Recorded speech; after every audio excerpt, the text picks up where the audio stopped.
It is pretty funny that for how much like this song and its themes are used in the game, it's not even from like a Sonic game or even this game. It's just completely unrelated.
Now, I still don't have all the tracks unlocked on this file, so we're unfortunately not going to be able to see Recycle Cup A. I'm sorry.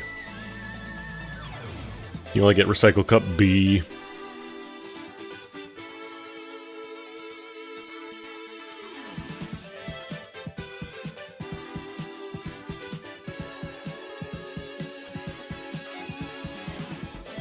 At some point I need to download a bunch of, like, custom tracks and try them out, because I really haven't done that, like, ever.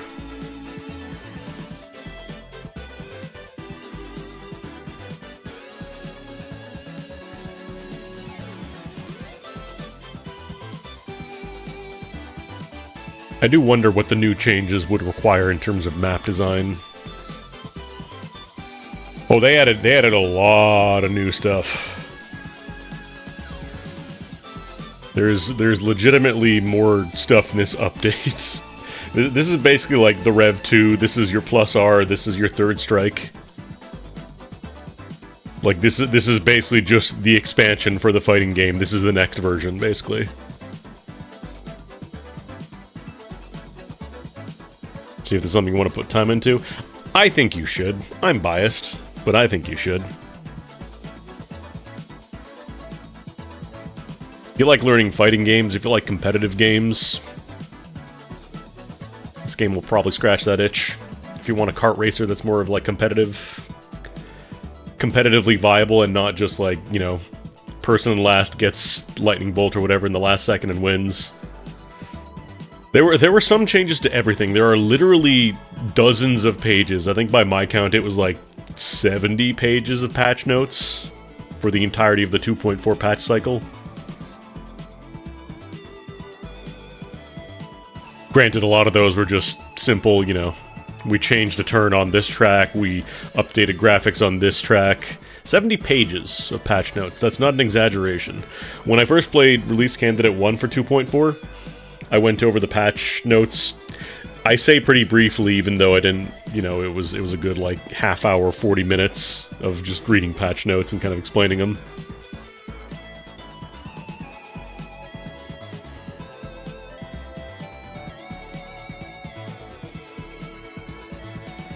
Because, no joke, this is like the biggest update the game has ever gotten. It's been in development for the past year and change, I'm pretty sure. Like, I think they did 2.3. That was last May. And then it was just kind of silence for a while, so...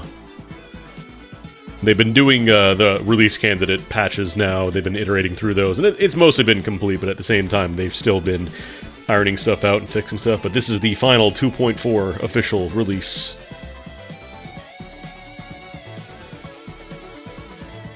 But I think in the interest of all the new stuff they've added in, I kind of wanted to do a beginner-friendly, or maybe just returning players that may have bounced off the game before, or maybe found it too complex. Because this is not a, you know, pick up and play game. You're not going to be like, oh yeah, I know how to play Mario Kart, I'll do fine here. It's very different. I was watching one of the devs go over the patch notes on their stream last night, and they mentioned The funniest joke we played was making a game that looks on the surface very close to Mario Kart, but is actually math, which is pretty accurate.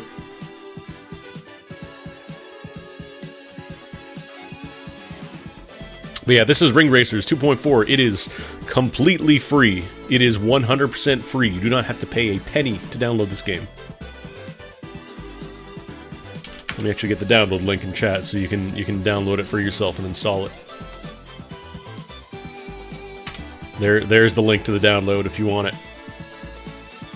Don't worry about reading all the patch notes. There's a lot. There have been a lot of changes, but I want to focus mostly on how stuff works in general.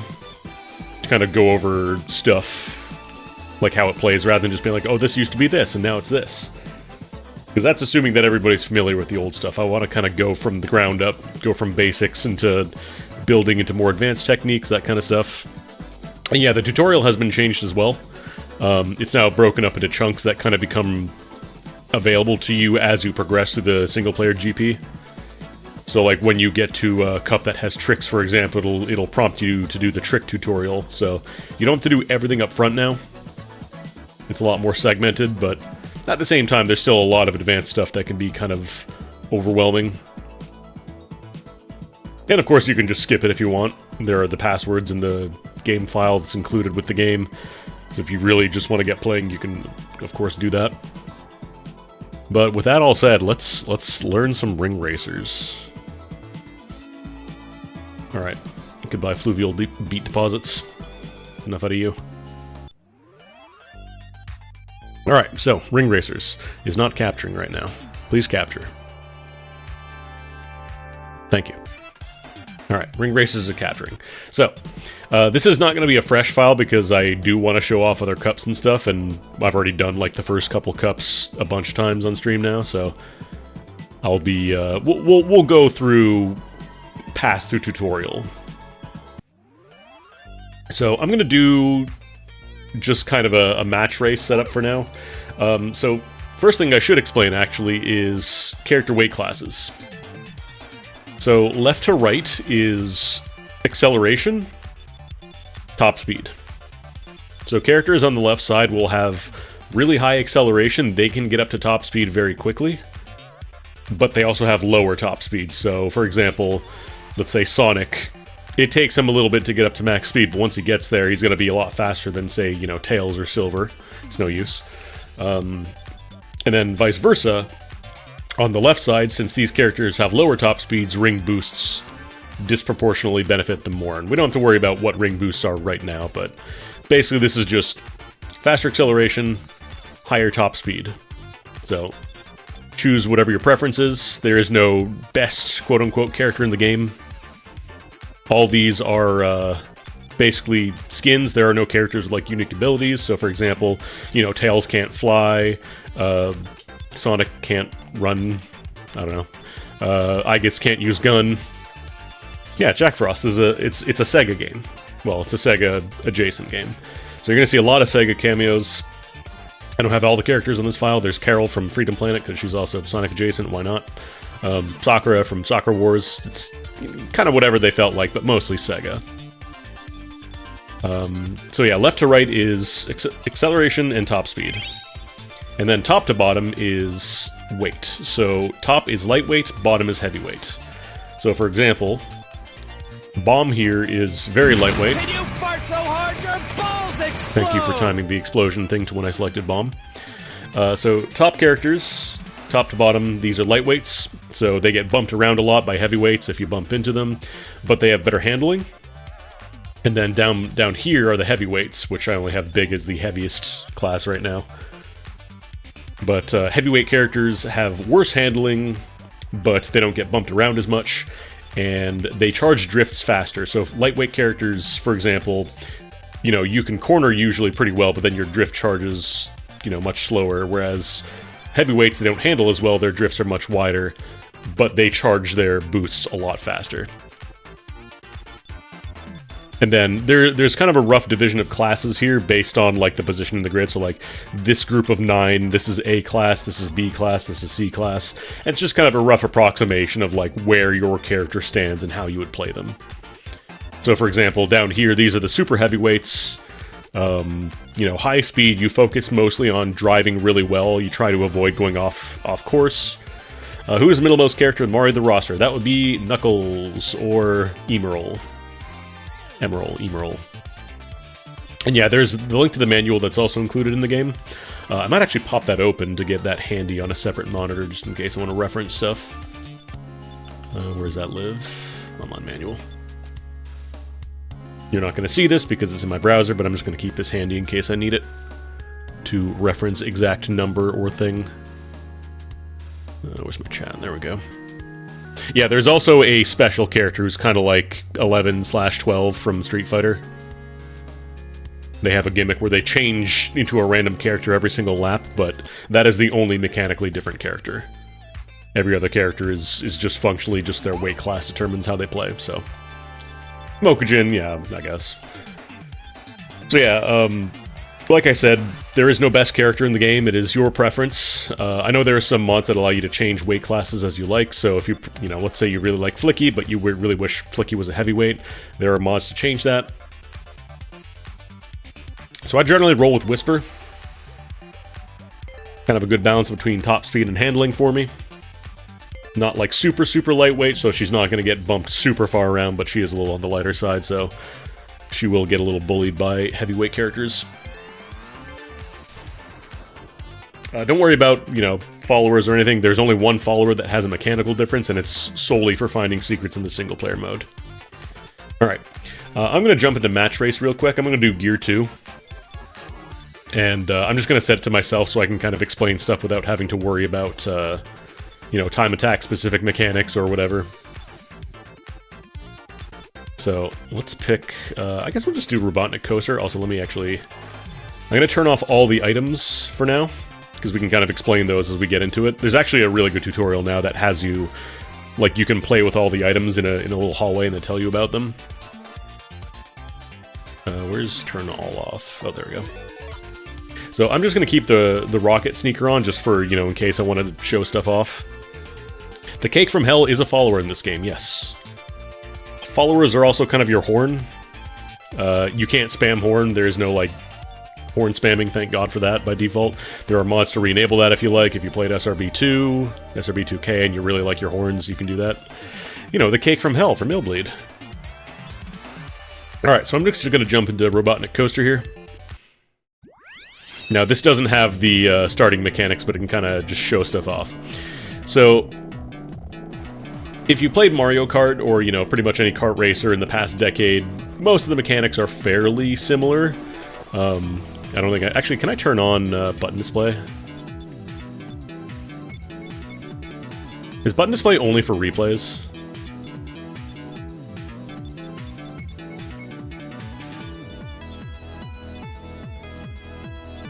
How do you display inputs? I want to turn that on.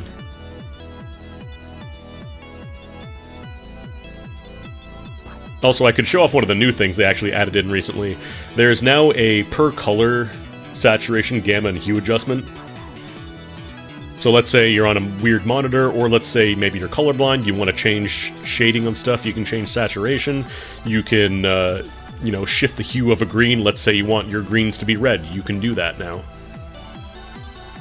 So you can play around with these however you like. Fully customizable. This is, you know...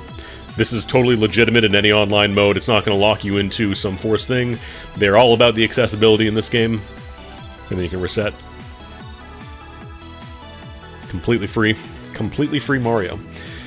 I swear there is a way to do that. It might be in profile setup, maybe? But yeah, here's the accessibility options. You can turn on and off rumble. There's an option to auto-spend rings and use roulette. I don't recommend it, because it kind of teaches you bad habits. Oh, here it is. Input display. Cool. So you can see now down in the corner I'll have a little transparent Saturn controller, but, you know, I'm pressing the accelerate button now. It's accelerate. I don't think I need to explain how acceleration works in a video game. Then there's brake. So brake is also your reverse button, so if you're driving really fast, you know, you hold down brake and eventually you'll start reversing. And then drifting is, you know, as you drift a corner, you will get a drift charge building up. So there are 4 levels of drift. There's yellow, red, blue, and then rainbow. Rainbow is the highest level. You can't go higher than that. So let's see if I can actually get a full rainbow boost here. Just pop that. Okay, cool. So when you hear the gun cock and your sparks turn rainbow, that means you got the rainbow boost. So you can't go... Oops. Ignore that. I just wanted to restart real quick. So rainbow is the highest boost. You can't go any higher than that. Once you hear the gun cock, you're ready to go. There are also, you know, kind of similar mechanics to Mario Kart, where if you drift inward, like if you push into your drift, I'm holding left, or I'm holding right now, your drift charges faster, but you lose more speed. Whereas if you drift outward, you lose less speed, but your drift charges slower. And then there's a new mechanic that was added in with 2.4 called neutral drifting, where if you simply drift and don't press any directional input, you actually lose less speed. So you actually get a better speed if you get like the perfect line, if you don't adjust at all. So keep that in mind. If you have the ability to drift, you know, completely neutral and not touch your movement at all, it gives you more speed. So learn your lines, because every character is going to have different lines, because, you know, heavyweights handle worse. I'm playing a relatively lightweight character, so it's a little bit of a tighter line. But once you learn your lines, you'll be able to use that and get a big bonus out of it. Next up, let me dump my item here real quick. Oh, cool! I coursed out. So these are rings. These are the rings from the ring racers. You can spend these whenever you want by pressing the item button. So you spend rings and you'll very quickly speed up. So for example, I'm just, you know, look at my speedometer there in the bottom left. I'm going 70, 80, you know, it's taken a while to get up to 100% speed. Whereas if I go back here, if I pump some rings into that while I go, already at 100. Now, there is a soft cap on how fast you can go by spending rings. You can hold up to 20. So if I were to spend all 20 of my rings, you will eventually run out, and you can actually go into debt. But by default, you can hold 20 rings, and you'll find rings across the track. Sometimes you'll find, like, ring pickups there, for example. They'll be in the little Sonic Adventure item boxes, or you'll just find them floating above the track like this. And there's also another source of rings. I'll explain that in a second. But yeah, spend rings to go a little faster. One really important thing to remember about this game, while I'm talking about rings, is that slopes very heavily affect your momentum. Like, I'm just trying to drive up the slope here. Look how slow I'm going. I can't even make it up. I can't even make it up this slope. So you want to spend rings if you're going up slopes or trying to drift over slopes, because you'll lose a lot of speed. So the most important thing with this game is learning how to manage your rings, because it's very easy to just, you know, jam on the ring button and then be completely out of rings. And then be like, oh, well, I can't drive up this slope. This game is garbage. I can't make it anywhere. There are ways around that. But by default, yes, you want to try and save some rings if you can. There are advantages to being out of rings, but we'll talk about those later. For now, we're just going to talk about spending rings and using them, so... Spend rings to go faster. If you find a big patch of rings, you can eat them while you're going through. Like I said, you can hold up to 20. So if you run out of rings, you are vulnerable. You'll see this little exclamation mark above my head. So this means I can now get hit by other people, like not even by an item or anything, just by them touching me, and I'll get spun out for a bit. And that's called ring sting. So when you're out of rings, you can be ring stung, but you also have access to this move. When you're out of rings, if you hold down the item button, you'll start charging a spin attack. It's called the Insta-Whip. And you do a little spin. And you might notice if you hold down the charge, the longer you hold it down, you'll keep losing rings. So don't keep doing it forever, otherwise you'll get down to minus 20. And once you're at minus 20 rings, any touch, any amount of damage or any touch will cause you to explode. It's not a permanent, you know, knockout of the race, but you're out for a little bit. You'll lose a lot of time, so I would recommend not doing it. Also, you might notice there across the checkpoint and got some rings. In 2.4 now, they have... Let me actually turn off player setup. Oh, interesting. I didn't know that you go to the voting map now. Crazy. Whereas I'm trying to get... There we go. I just want to turn off all items so it'll just be ring boxes now. And right now I'm on gear 2. This is like, 100cc. This is the fastest. So be very careful if you're going to try gear 3 because you have to use your brake.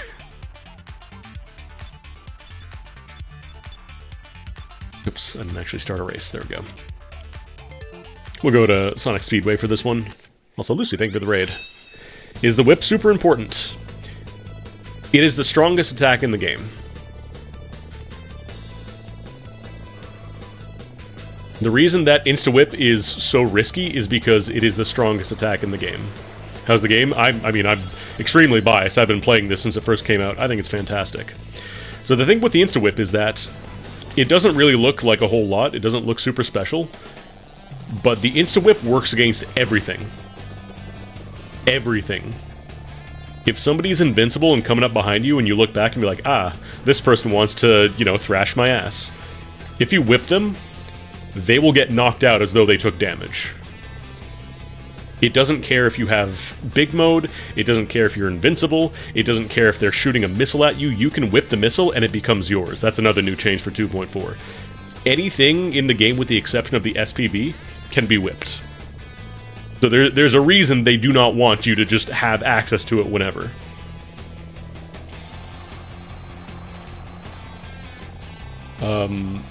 So yeah, let's talk about another way to get rings. So a lot of times you'll find these silver item boxes, and these are ring boxes.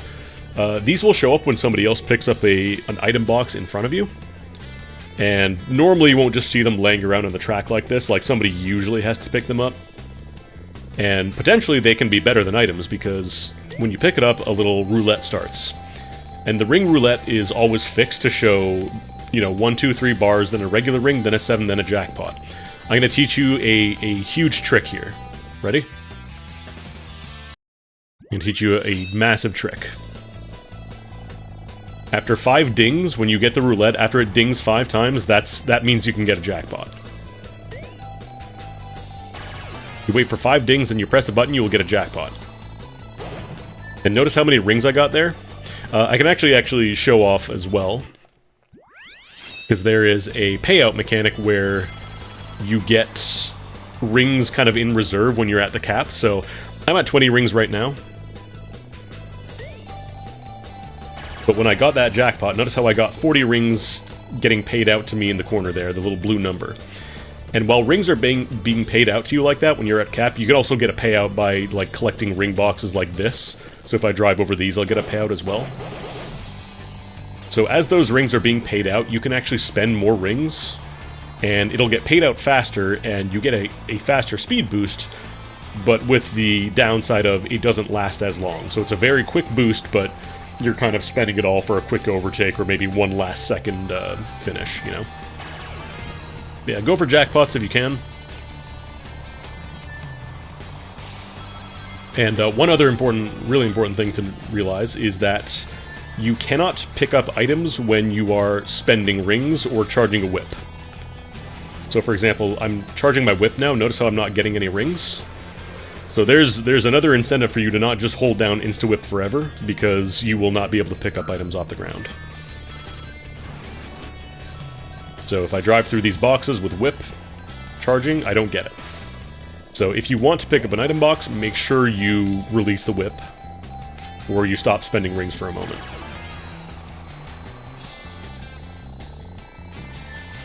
Other important things, there are...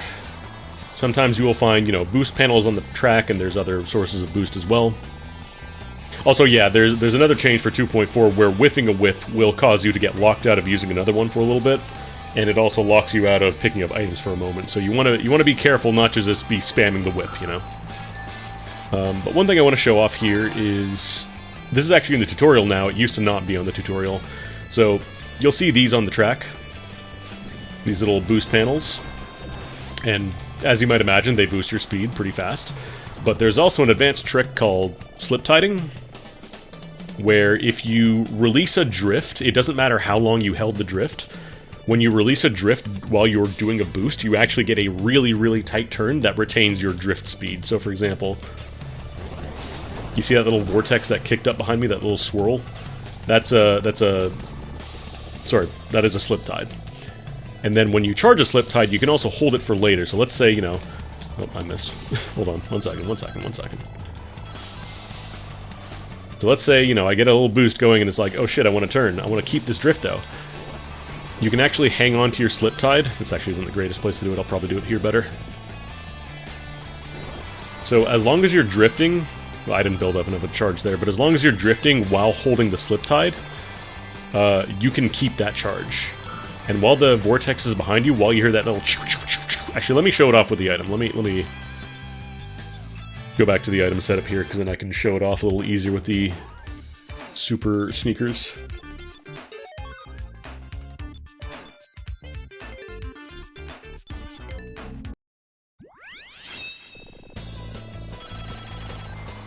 So this is a super sneaker. This is basically just like the super mushroom from Mario Kart. You just get a little bar that decreases as you spend boosts. So I'm gonna do a turn here, and I'm gonna do a slip tide. It's a little tricky because there's off-road, but they made it a little harder to do like snaking off-road stuff or snaking slip tide stuff, so it's not quite as easy. But you can do like, as long as you're getting a good turn, you can get a slip tide. So it's a really, really important way to do like tight turns at high speed when you have a boost, for example. Really keeps your momentum going without having to completely brake and lose all the benefits of getting speed, you know? There's also another mechanic that I can show off here while we have boosts. So you've probably seen these little pink and blue fences. These are tripwires. And these are basically the shortcuts of the game. You can't just drive through them on your own because you'll get bumped back. So if I try to drive through this, get the fuck out of here. You need to be in a boost state, and they officially call it Sonic Boom state now. You'll see a blue aura around your character if you go fast enough. And when you have that aura around your character, you can go through these tripwires. The simplest way to do it is be in a boost state from an item. So for example, with sneakers or super sneakers, you know, as long as you have that blue aura, you see that blue aura around me, that big swirling thing? That means I have Sonic Boom state, which means I can go through shortcuts. So, really important to remember. There's also kind of a soft Sonic Boom state, where if you're going fast enough, even without necessarily having a boost item, you can still go through these. And it's a little difficult to show off here because it's just me, and by default the person in first place is really not meant to be taking shortcuts, so they've patched most of the exploits that kind of allow first place players to get through tripwires that they weren't really supposed to. But yeah, there's tripwires, and you can go through them as long as you're in a boost state. That's the simplest way to put it. You'll find these around. These are kind of like the explicit shortcuts. There's also other, like, kind of pseudo-shortcuts on tracks, like you might be able to maybe skip over water, for example, and get somewhere faster if you're going fast enough, but those are kind of like the most explicit, you know, this is a shortcut area, so make sure you have a boost going through here.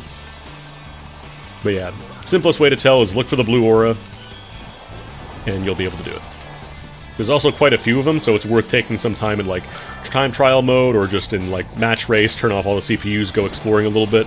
There's also another mechanic to encourage exploring, which I can show off later. But yeah, those are shortcuts. So that's most of the stuff for drifting and spending rings and such. I guess I can also show off, really quick. I'm actually going to go to the tutorial for this, because it's a good way to show off items. I think it's under extras. Yeah, here we go. So this is a new tutorial for 2.4.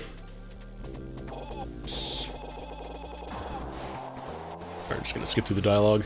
So they added a little, like, kind of item playground to show you every item in the game and how they're used. So I'm not going to go over every single one here, but you can kind of play around with these at your own leisure now. You don't have to, you know, poke around in match race and see what they all do.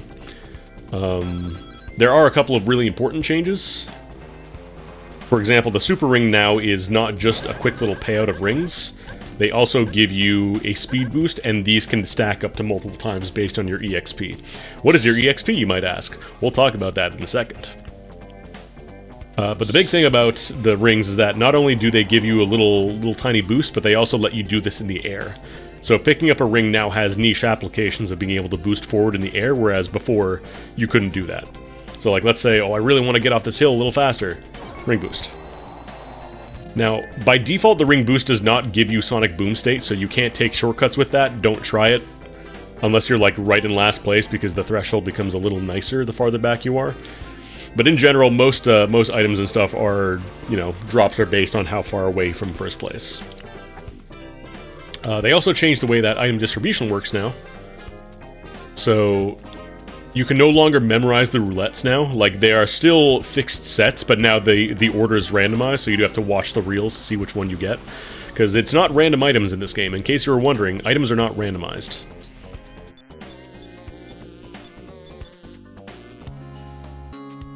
If I go back here, if I go back into a quick little race, turn on the items.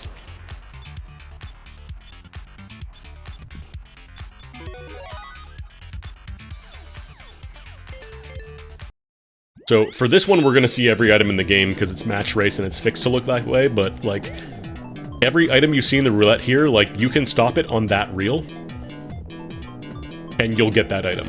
So kitchen sink is an item you're never really going to find, but it's there for it's a funny meme item for multiplayer, basically. But, yeah, if you see an item on the reel, if you can learn its position and where it is, you can actually you can grab it every time. As long as it is, you know, exists in the reel. So let's say, you know, for example, it seems to be showing the SPB first, so I can guaranteed pick that up. So let me see if I can grab one and get the SPB first shot. It might be a little too early, we'll see.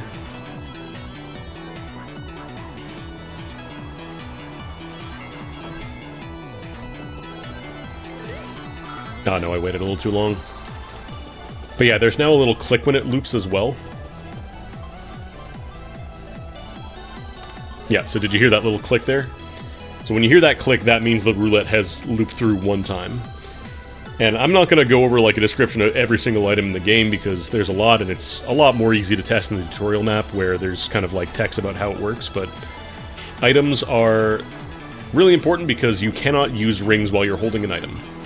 You know, this is not a hold an item behind you the entire race and then, you know, just be completely safe game. You need to decide if you want to use rings or use items. But you can't just hold on to a shell forever. There's actually another balancing mechanic where if you have items that drag behind you, such as a banana peel, for example. I don't know if I can grab one here, but we'll see. Oh, come on. Or bumper works as well. Nah, bog. Anything that drags behind you will eventually slow you down. I swear there's a way to change item distribution. Oh, you know what? Maybe if I go to... I think it might be easier if I just did like a local multiplayer server. I'm not going to host an actual game, I'm just doing like a local server so I can change settings on the fly. Public, no...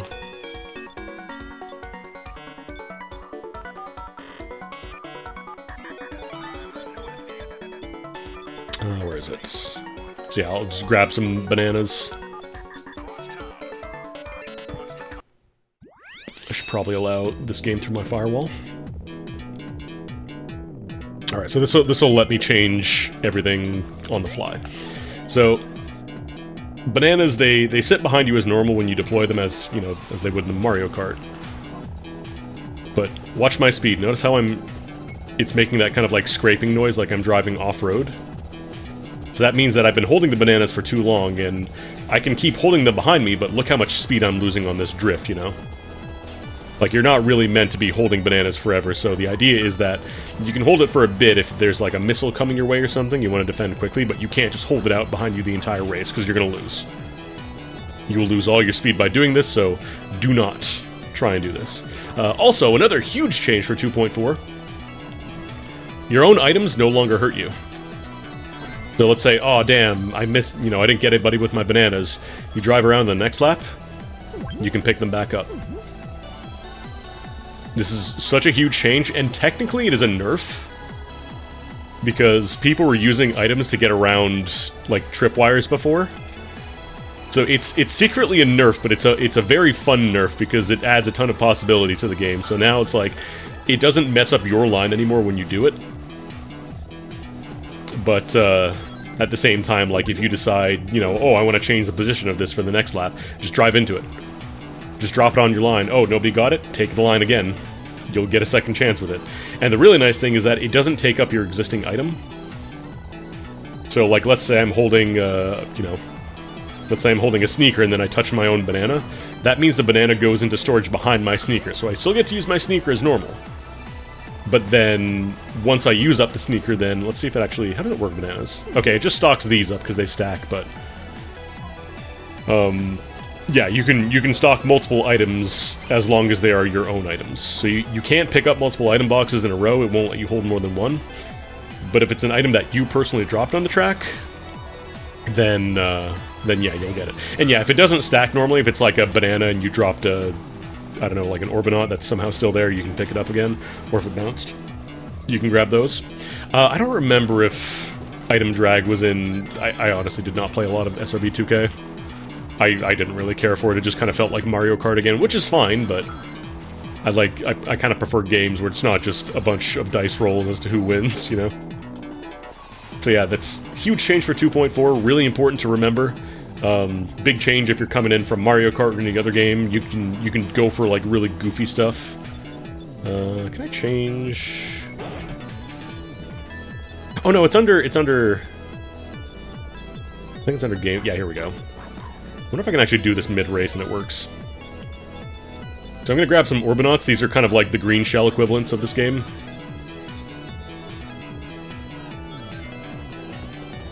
They're just kind of like dumbfire missiles that bounce around.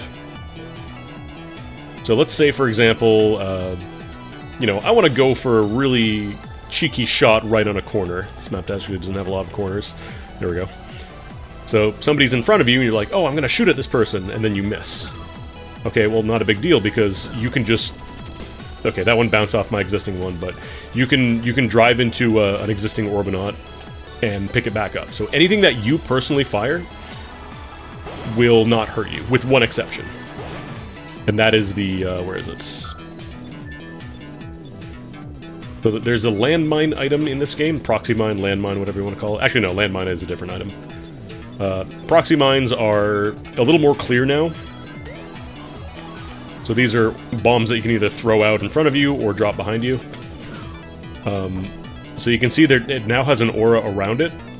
So any opposing players that drive into this aura will explode. Like, the bomb will explode and they'll get tagged, basically. But you can drive into your own and not get hurt. However, if somebody else drives into it and explodes while you're in the aura, then you will get hurt. But yeah, this is another big change for 2.4. You can now see proxy mine hitboxes, so it's a lot easier to tell and avoid it. Like, if you need to drift around one, for example, there's no more guessing, like, you know, is this close enough? Is this too far? That kind of stuff. Shrink got nerfed a bit. Yeah, Shrink is no longer, you know, full lap stacking, but also, it's not going to show up at all unless you have a good amount of experience. Now, what is experience, you might ask? Well, I'm glad you asked. So, anytime you cross a checkpoint, there are checkpoints in the maps now.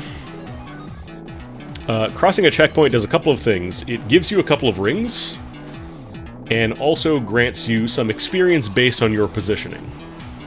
And on its own, experience does nothing. Experience does not make you drive faster, it doesn't make you, you know... It doesn't give you any better stats inherently. However, what it does do, so I'm going to drive through this, that's a checkpoint.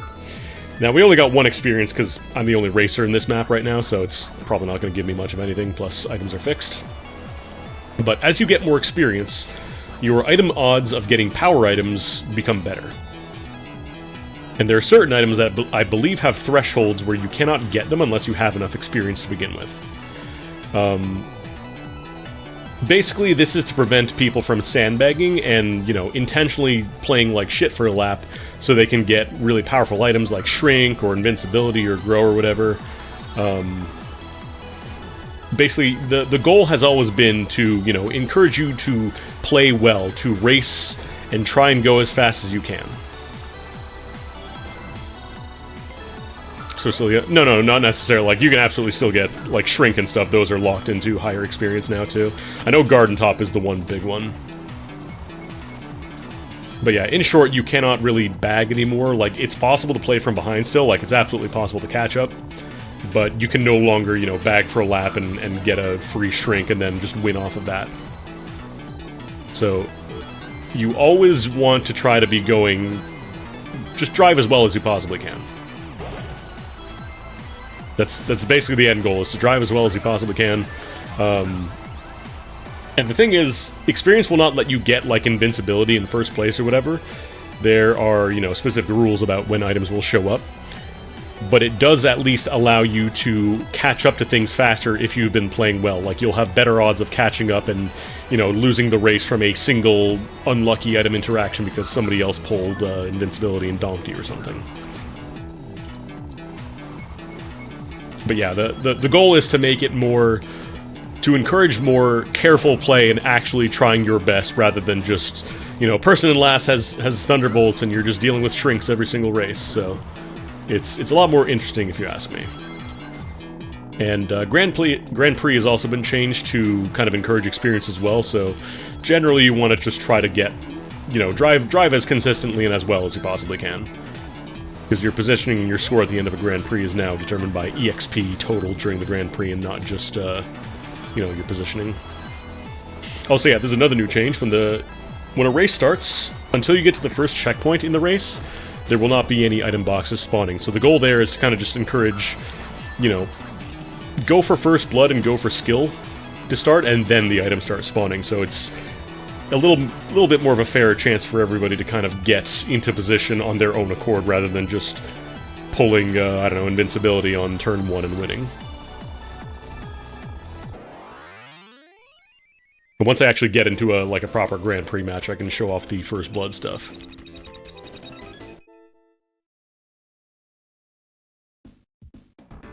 The final lap shortcut, I don't remember if it closes on the final lap. There's also been a ton of changes to maps as well. The shortcut, I don't think it got higher. I think you might just be seeing the big change they made where tripwire gates now have, what's it called? You can no longer jump over tripwire gates, like you have to boost through them now. Because there were some instances in other tracks where you could find ways around tripwires, and it ended up being kind of a pain in the ass to, like, balance around that, so they just kind of had to decide, like, tripwires are meant to be infinite height, but they didn't want to have, you know, massive tripwire gates covering the entire map, so that's kind of like the new solution, is they just have the electricity crackle up a little bit higher. What else? Large platform, but I think it might have also just been, it's possible some shortcuts do get locked on, like, certain laps. Actually, here I can show off slip tiding pretty well. So you can see that little, like, pinwheel thing behind me, that little whirlwind, that is... Okay, don't run into that. That little whirlwind behind me, that is a slip tide. Or sorry, that's a slip tide wave dash combo. The slip tide is when you do the turn, and then the wave dash is like when you release the thing afterwards. So wave dashing is basically just releasing a slip tide. It is cashing on the bonus that you stored by getting, what's it called? By getting a slip tide.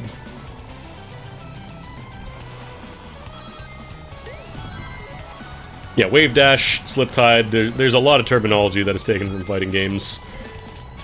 Also, another important thing with boosts is that you can drive over water if you're in a boost state. This also works with spin dash, which is another thing I could show off, actually. So a really common thing that happens in this game as well is... actually, let me change map. I need a map with a lot of off-road that I can show it off on.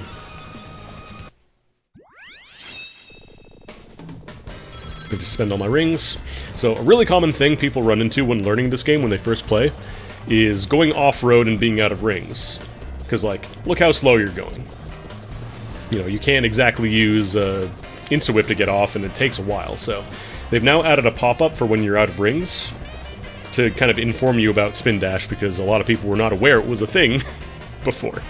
So Spin Dash is kind of like... If you come to a stop and you press the Spin Dash button, you can charge up a temporary little boost that allows you to temporarily ignore off-road. So, like, let's say I'm all the way here in the corner. If I wanted to drive back to the track on my own, this would take forever. So rather, what you can do is use your spin dash, and it's almost always going to be faster that way if you're, like, far off the track. But a lot of people don't realize, like, that's the intended mechanic, and they just complain, oh, well, you go off track, you don't have any rings, so you can't drive. That's because they gave you a mechanic, and you're just not using it. When you are on, I should also point out, when you have rings, the spin dash takes a lot longer to charge. And you want to release it when the little speech bubble says go. But spin dash is a really good way to get off of any off-road that you might have accidentally got bumped into or knocked off or whatever. Just remember that if you do have rings, it takes longer to charge, and if you don't have rings, it comes out much faster.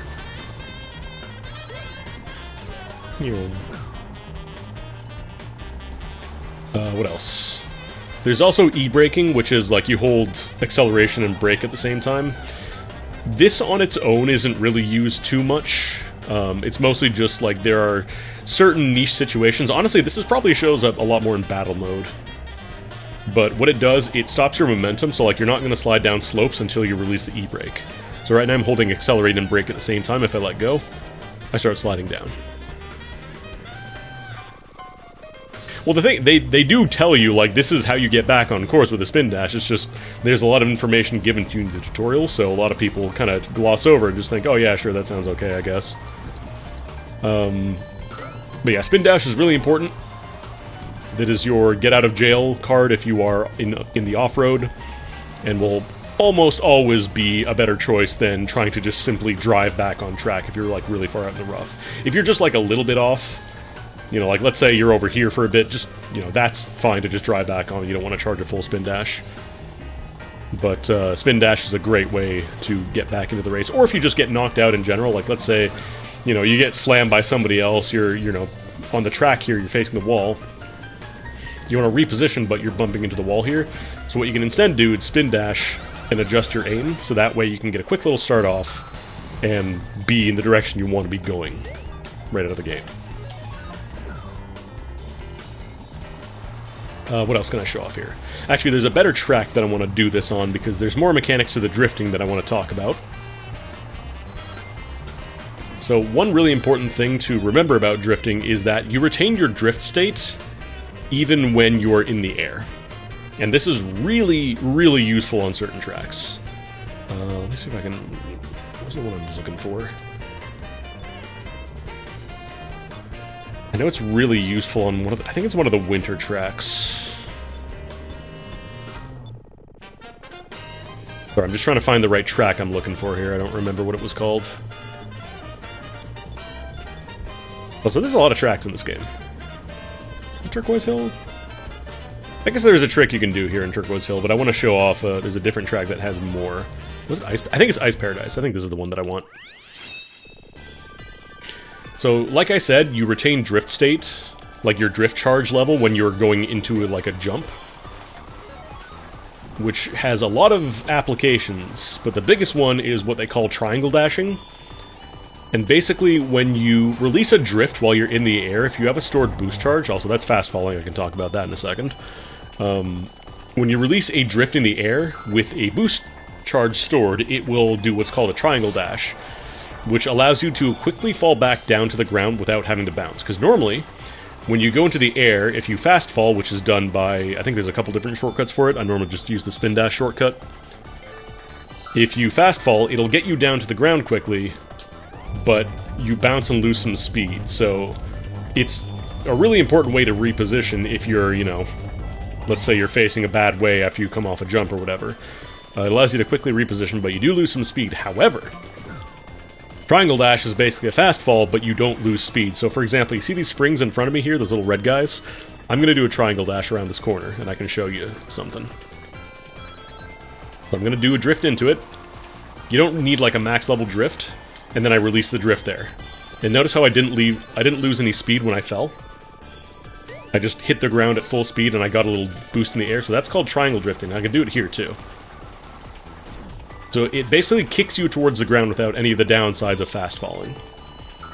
And there's a couple tracks where it is really, really useful. It's also just good to know in general, because there might be like a weird situation. So for example, here I can do a little trick that I call like fast fall bouncing, where if you fast fall, and then you do the triangle drift afterwards, it allows you to quickly correct your course. Because remember, you can do it anytime you're in the air, and bouncing after a fast fall counts as being airborne as well.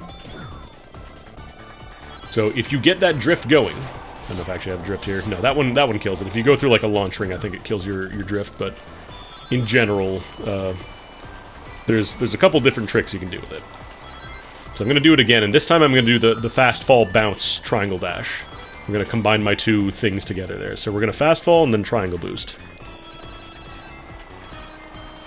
So, fast fall, I'm facing this way now, triangle boost.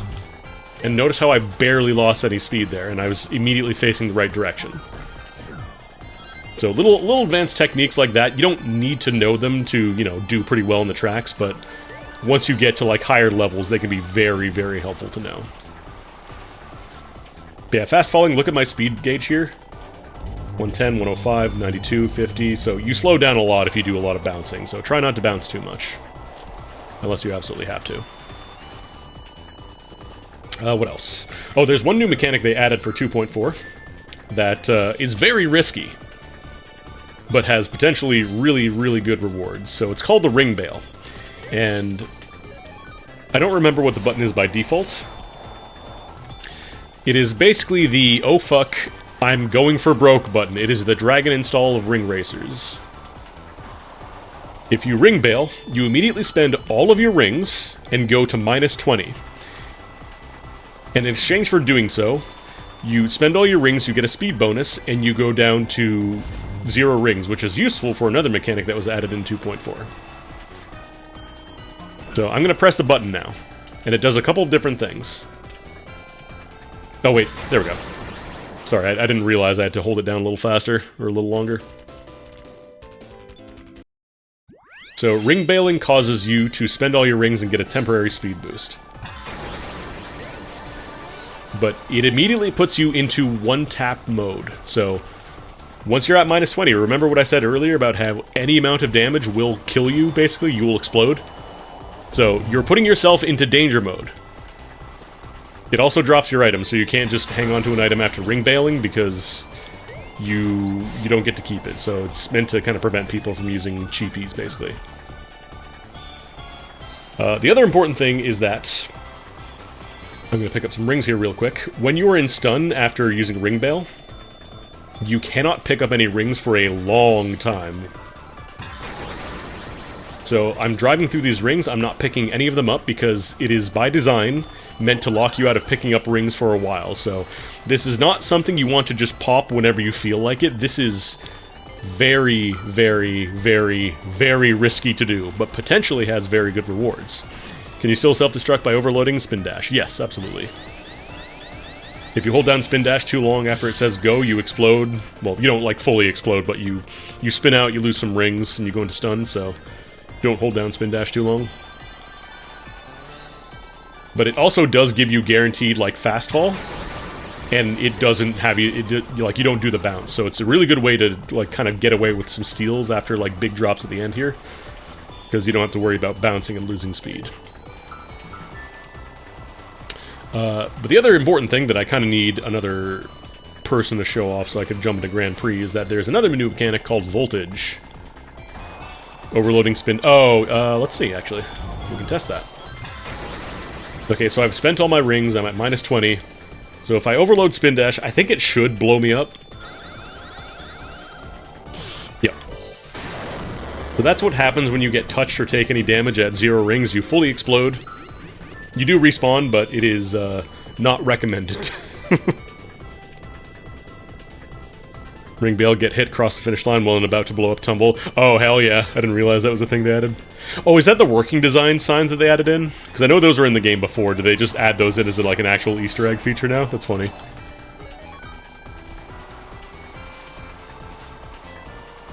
But yeah, that's Ring Bail, so you'll see a lot of people use this at the end of a race to try and like steal, you know, a first place win or try to get like a better position. Just be real careful if you do it, because the downsides are catastrophic. You can still pick up item boxes, you just cannot pick up rings. It'll lock you out of like rings for a bit, so... Yeah, you can still do the cheat code, I would assume, but yeah. Okay, so I want to show off the voltage mechanic now. Actually, I guess I could turn on bots here. Can I enable bots from here? Might have to do it when I start the server.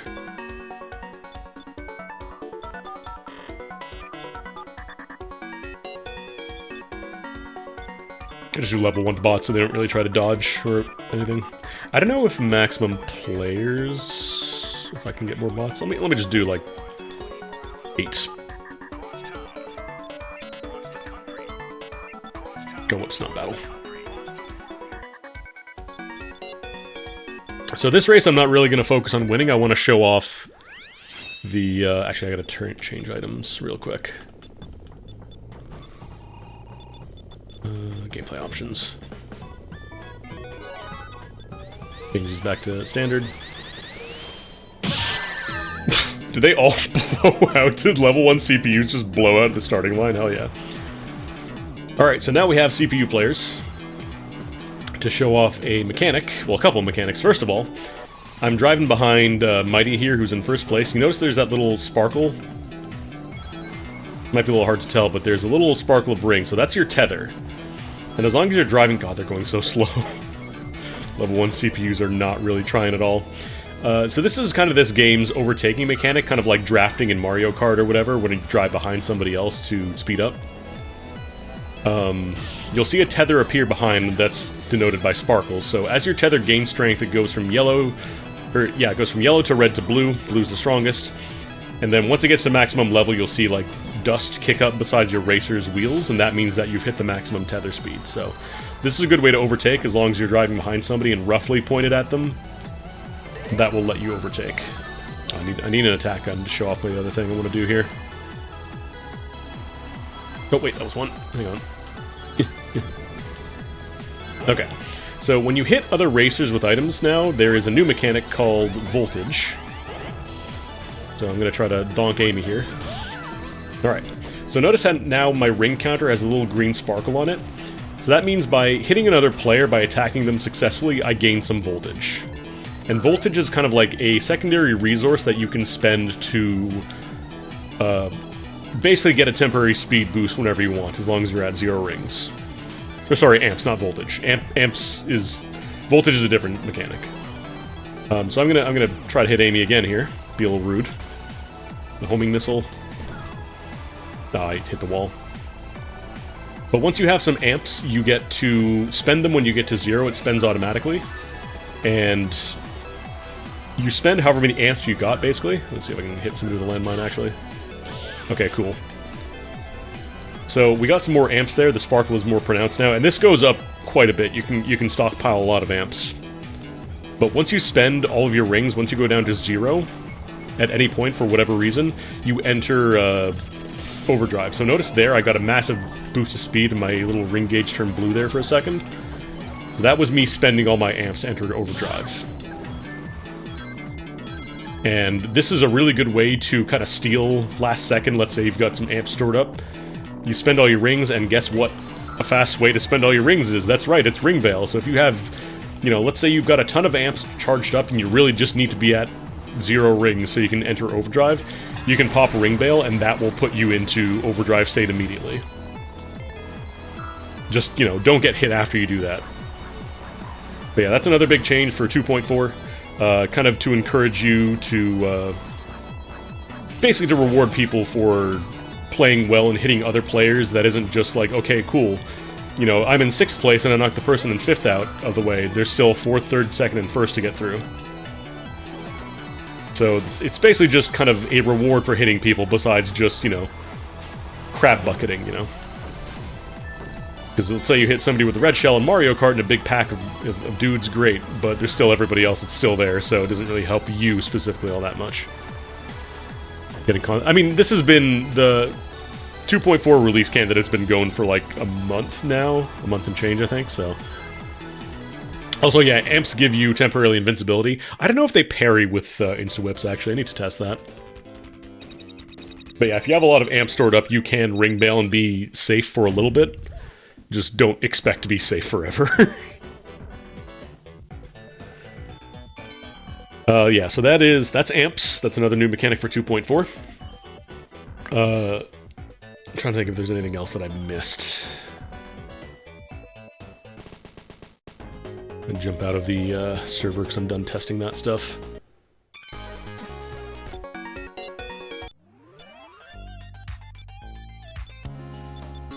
Keep the tutorial real quick to see if there's anything that I missed too. Oh, I guess I could show tricking.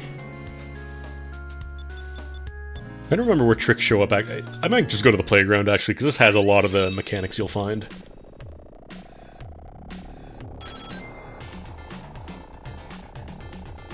This is just kind of like a testing ground for where you want to mess around with the car, drive around for a bit. There's also like a different test map that you can unlock later on, but I don't have that yet, so... let me see. I think there are tricks here on the map. I just don't remember where the trick pads are located. Oh, also, a new mechanic for 2.4 that I can show off is acid dropping. It sounds a little stupid, but it's a good way to kind of make, what's it called? Actually, here, I can build up a massive slip tide.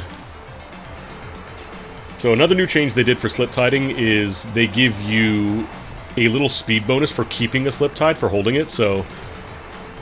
Before, like, a lot of people would just kind of do this regardless, because they would hold up charge for when they want to pop it on a straightaway. But now they actually, like, they give you a reward for doing so. It's not like a massive bonus or anything, it's just a nice little treat for keeping it going.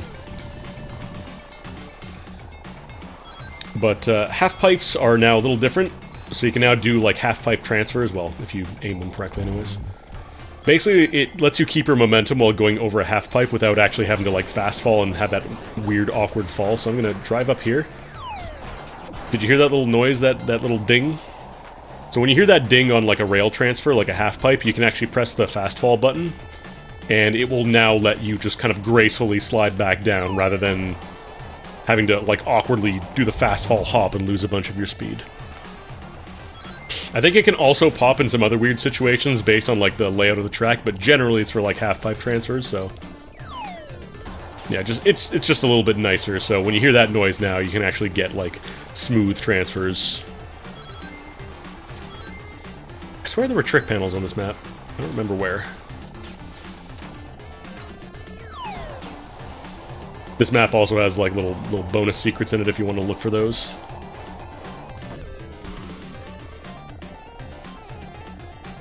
Yeah, I need to test doing, like, triangle dashes with rail transfers, because I haven't played, like, a ton of Ramp Park on 2.4. I think I actually just recently unlocked it. Are there no trick panels here on this map? Oh, man.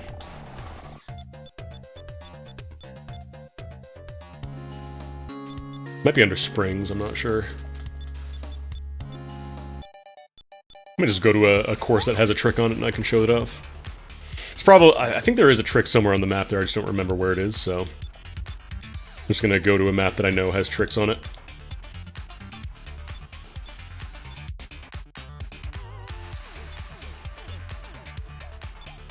Actually, where is it? Dark Fortress has a ton of these.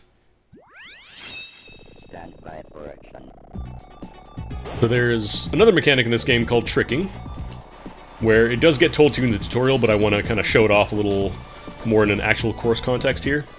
So every now and then you'll see these kind of, I'm going to drive around this actually. Oh no, that does respawn you. Okay, whatever. Whatever, man. So you'll see these little round bumpers with stars on them. These are trick panels. And when you hit one of these, it'll pop up a little disc that'll kind of like join together. And when that happens, you press the accelerate and a directional button at the same time and you do a trick. And depending on the direction that you press when you do the trick, you go a different way. So for example, I'm going to go left here. The sign here is telling me to go left. So this is a left trick. And then I'm going to do a right trick. So left and right just send you left and right respectively. Up and down are a little different. So I'm going to try to do a little slip tide here. Again, really important tech to learn slip tide. That's in the tutorial now, thankfully, but a lot of people were not aware of it before. Lets you take really tight turns on boosts and not lose your speed. So I'm going to go for an up trick here, like pressing forward. It just kind of sends you forward. And then I'm going to do a down trick. This is a back trick. This sends you upwards. So... it's a little confusing. It's easier to remember when you think of it as like, you know, you're flying a plane, you pull the stick back to go up. So just remember, go back to go up, go forward to go forward. Back is really the only one that's kind of out of the ordinary. I'm going to pause here because I want to point out there's now a little blue ring around my character, and that is voltage. Voltage state does a lot of things for you. First of all, it lets you charge your drifts really quickly. Like I got a rainbow drift there when normally you would not be getting a rainbow drift on this turn. Let me try taking it normally here. Yeah, we barely got to red before I had to break it, so... voltage does let you charge drifts faster. And another thing that I want to point out about it is that when you get voltage state, when you have that blue ring around you, you also get a much faster release on the drift when you... If you're at blue or rainbow drift, you get a much faster drift, like it gives you a big kick at the start, so... But yeah, you get voltage state anytime you do a trick. So as long as you successfully trick, it doesn't really matter about the timing. As long as you got the blue aura, you're in voltage state. So do some aura farming. The other important thing is that, so I can actually show off the fast kick here. So notice how on top of that it played the Gunstar Heroes, ka-pring! It played that noise. So it also gives you, you know, the big kick on it. But then here, I'm not going to try not to touch spikes. That'll be good. Alright, so here's another trick. So if you fast fall while, like after you've done a trick in voltage state, you immediately spend it to do that quick, like, boost. So notice how I fast fell there. I got a massive speed boost at the start, but I immediately spent my voltage state. Because there's one other really, really, really big advantage to voltage, and that is that it gives you infinite tether range. Infinite tether range. So as long as you're pointing at somebody else on the course, as long as they are, like, roughly in your direction, you can tether off them no matter where they are. And this lasts as long as the voltage does, as long as the ring does, so it can be a lot of times more advantageous to not even spend it.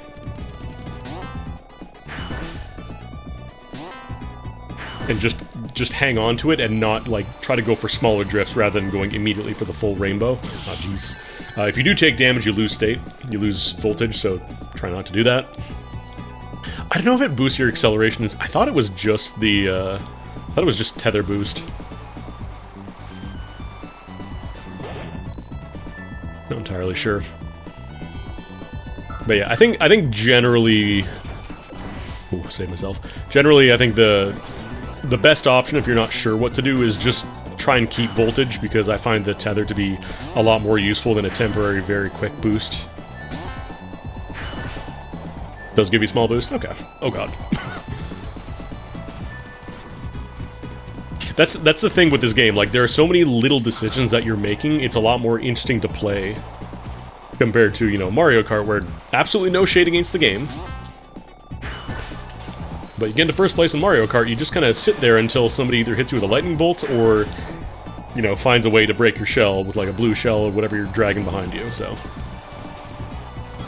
And once you get better at the game, you can do some really goofy stuff, like you can combo fast falls into voltage drops and stuff like that. I messed it up, but what's the mantra of this game? The mantra of this game is... It is a racing game that is secretly a fighting game. Like, I still kept my slip tied that entire time, if you notice, so... You can hang on to it for a really long time if you're good at drifting, and it's gonna take some practice. The thing with this game is that there's a big learning curve. I'm absolutely not going to deny that. There's a large learning curve with this game. It's a racing game with fighting game mechanics. It plays the Street Fighter parry noise when you parry an attack.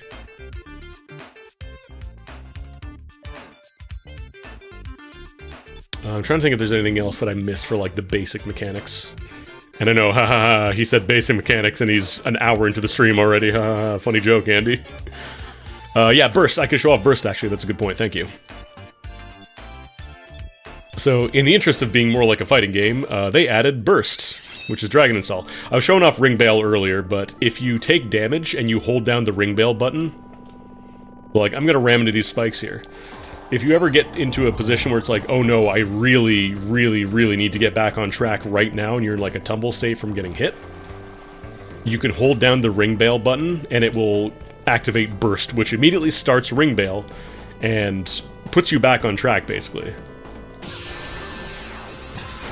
So, I canceled out the recovery time on that spike there, and popped Ring Bale, but in exchange, I'm now, you know, I've spent Ring Bale, which means I'm about to die.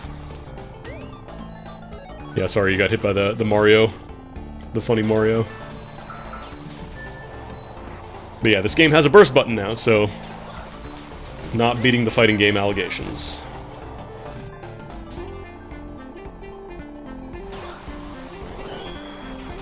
There's another track, actually, you can do triangle dashes. You can use them on that little jump there pretty effectively.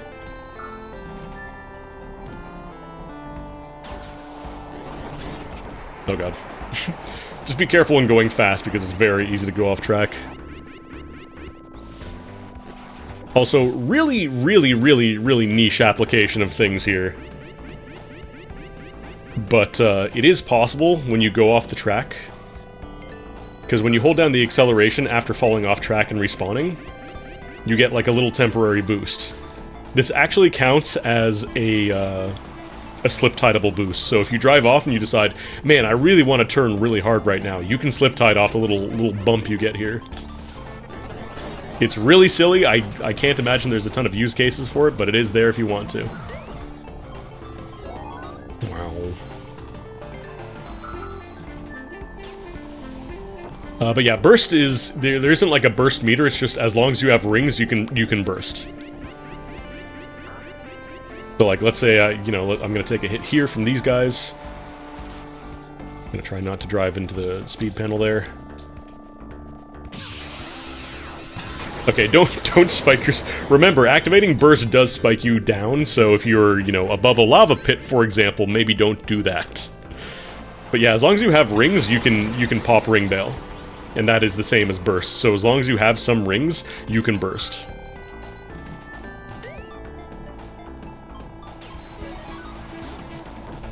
Oh right, I forgot there is also the spring that allows you to trick on command. That's pretty rare, though. You're not likely going to run into that in most races. But yeah, I'm just going to take some damage, be like, oh damn, and then be back on. So, this game has a burst button, but it is very risky. It's not quite as get out of jail freeze and, you know, Guilty Gear.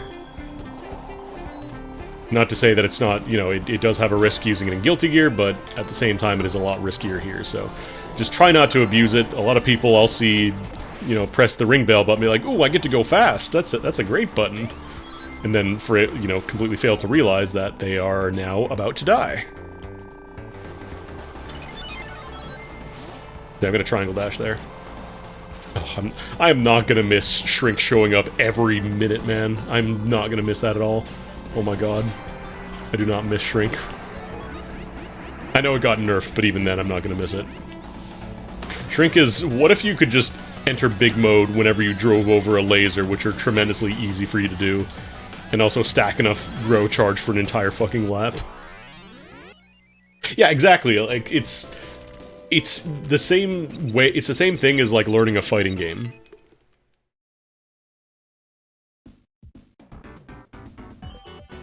Like, it's kind of the same thing where a lot of people will admittedly bounce off of it. I'm not saying this is gonna be the one to completely change your mind, but I think it is in a much better state in terms of, like, the mechanics and stuff to do.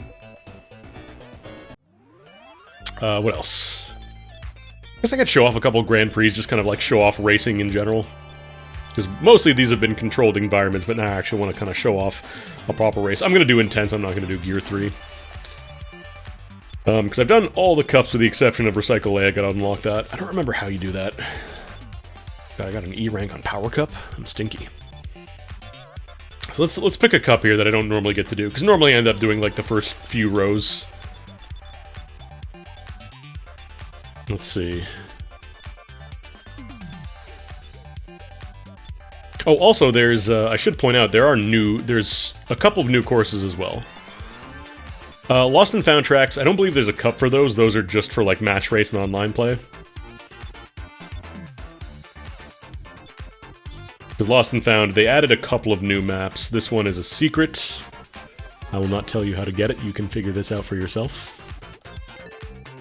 And they took out... what's it called? Deadline Zone is gone. Deadline Zone does not exist. In its place is now Hot Crater. It's a very good map. I like Hot Crater. Hot Crater's cool.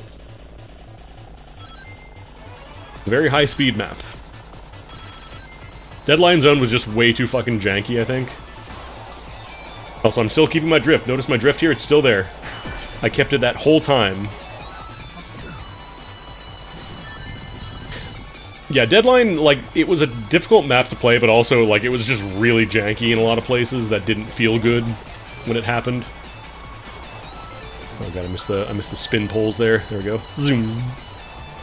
Very fast map, Deadline. Also has some tricks. Has some of the very rarely used red trick panels, too. Although you will need to back trick at that last one there, so just remember. Still not great at doing this last little bit. But yeah, don't touch tripwires when you're at the end there. You'll get launched.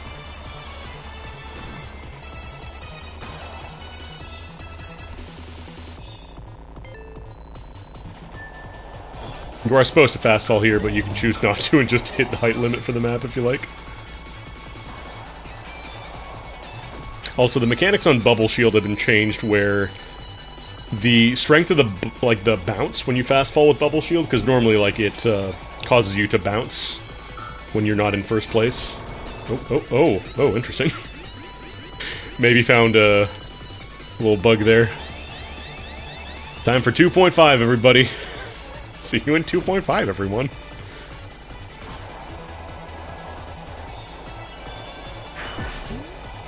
Yeah, since I'm the only person in this race, I can bounce forever, but they did change the bounce mechanics, so bouncing becomes less and less effective as you get closer to first place. Also, that's a new thing where you tumble in, like if you bounce into a wall, you actually tumble for a bit because people found like an infinite speed exploit basically with bounce. And they didn't want to take it out completely, so they just figured, we'll just make you tumble off walls now. So don't just ram into walls with bounce, you do have to aim. Also, Bubble got changed, you don't get a free trap off the back drop anymore, like dropping it behind you. It's just the boost now, it doesn't trap anymore.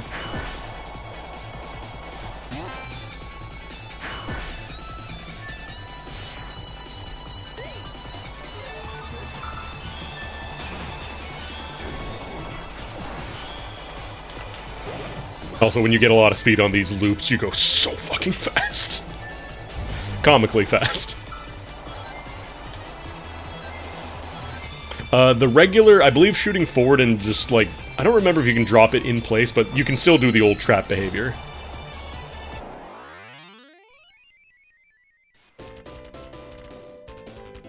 But yeah, this is the replacement for Deadline.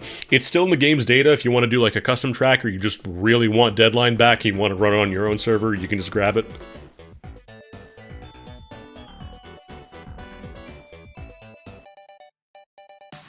Also, a lot of other tracks have received changes. I think the biggest ones... Sky Babylon actually is a completely different track now. Like, it's still the same kind of general... like, play style. Like, it's got some, you know, ramps going up and down and some crumble floors, but it's not nearly as rough as the other one.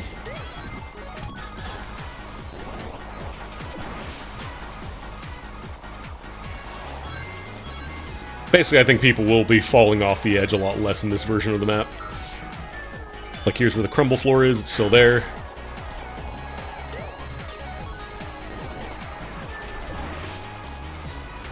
Little triangle dash. Oh, too fast. Almost went off the edge there. A lot of tracks, I think, the biggest changes they made to a lot of tracks was just making them wider to kind of accommodate the new level of top speed available to players. A new music for Death Egg Zone. They did not change Death Egg Zone. They did a funny little trick where they were like, oh, it's only 3 laps now, but it's still 3 rotations of the entire track, so it's still like a 5 to 6 minute track if you're good at the game. We are racing once again. Let's go, Arcade Striker. Seen you post a lot of videos on the game. Welcome. You're a certified ring racer. Keep that slip tied. Ah! Hit the wall. Can I get a rainbow? Yes, I can. Oh, there's no drop down there. There we go. Finally spent my wave dash. But the new, at the very least, the new music track for Death Egg is like actually really fucking good. Yeah, I was gonna say, I saw your guides on like the battle mode and stuff, and I was like, you're probably just waiting on the RCs to finally end so you can actually do a proper like final finish guide, huh? Yeah, there are plenty of new mechanics. Actually, could I do... Oh, that's funny. Bubble bounce in first place into triangle dash into wall tumble.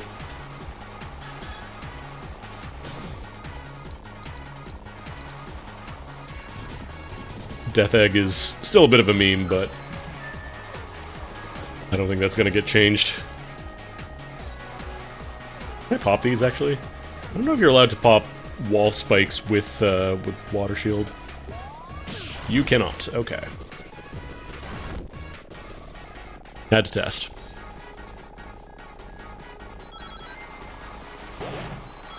But yeah, I think legitimately one of the coolest things I think is neutral drifting. Like, it's really understated, but it's actually really cool. Just like, rather than, you know, trying your best to adjust to lines on the fly, instead you just pre-calculate the perfect line and just neutral drift and get a ton of speed off of it. I think it's really cool. Like, it's a very understated change, but I think it's really welcome and it adds a lot of depth to the game. And yeah, they did change the Gear 1 Grand Prix as well, so it's faster now, it's not quite as slow. But at the same time, it is still, like, easier difficulty, the CPU is not nearly as rough. And yeah, it's actually interesting to play now if you have good players, and there's like a couple of newer players, it's still fun for them too.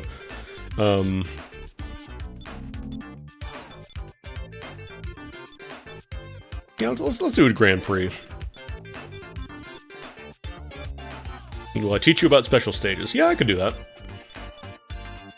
So, special stages show up at the end of a cup if you do well enough.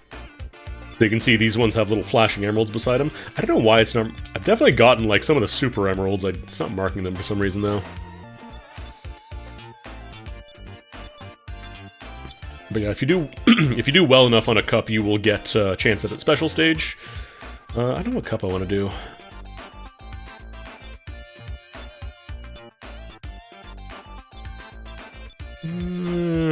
Yeah.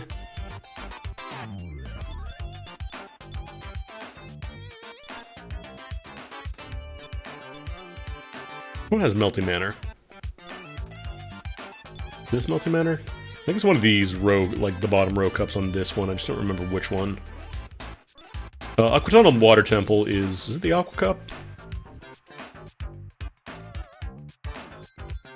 It's actually kind of funny that the Aqua Cup does not have Aquatunnel or Water Temple.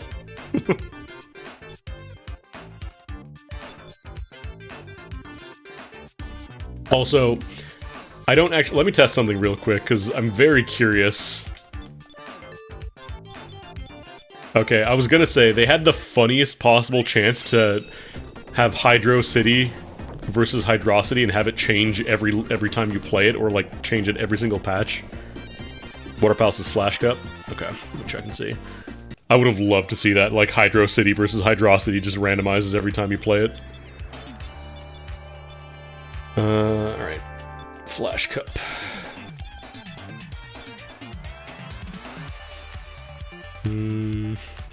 Lake Marguerite. Endless Mine. Espresso Lane. There's Melty Manor.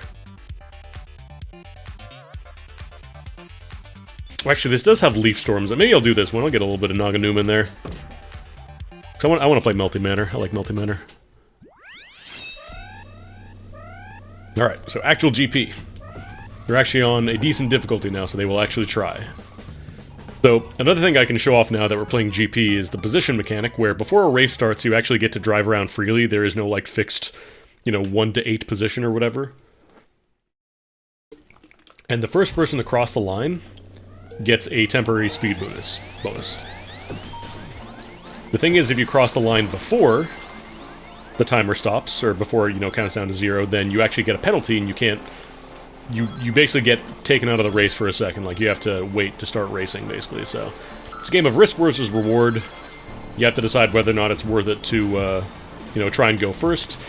You do get some good rewards, though. You basically get a free Rainbow Drift or a free rainbow boost, and also you get to get some amps as well. So potentially really, really strong start, if you can do that. Oh, I thought I had triangle dash there.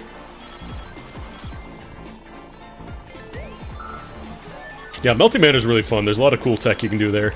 I know they got rid of the first place guaranteed shortcut on Gear 3, I think that's gone.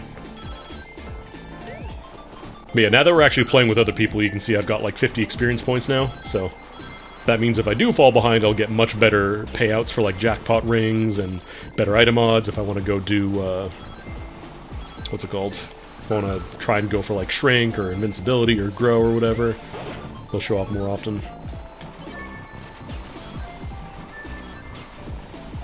Ah, I try to be too nice with the triangle dash. Damn. Or Garden Top got locked into a high experience item because too many people were getting it and just completely dying. It's a very powerful item, it's just very difficult to use, so they're just like, nah, we're gonna save that for the good players. And right now I'm playing on Gear 2. This isn't the fastest the game goes, like you can go up to Gear 3 if you want, but I think Gear 2 is perfectly fine to wait. Actually, I want to try the new Gear 1 at some point. It was a little bit of a snooze fest before, no offense. At least from me.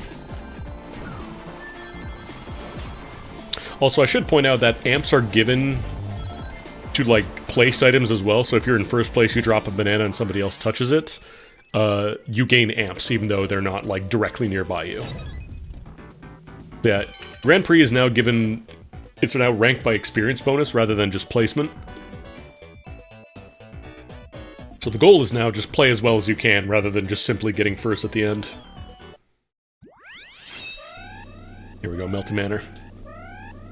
I'm a little bummed out they didn't put the Uni 2 version of this song in here.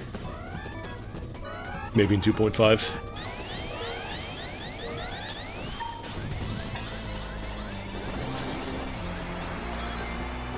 Oh, I missed the booster there.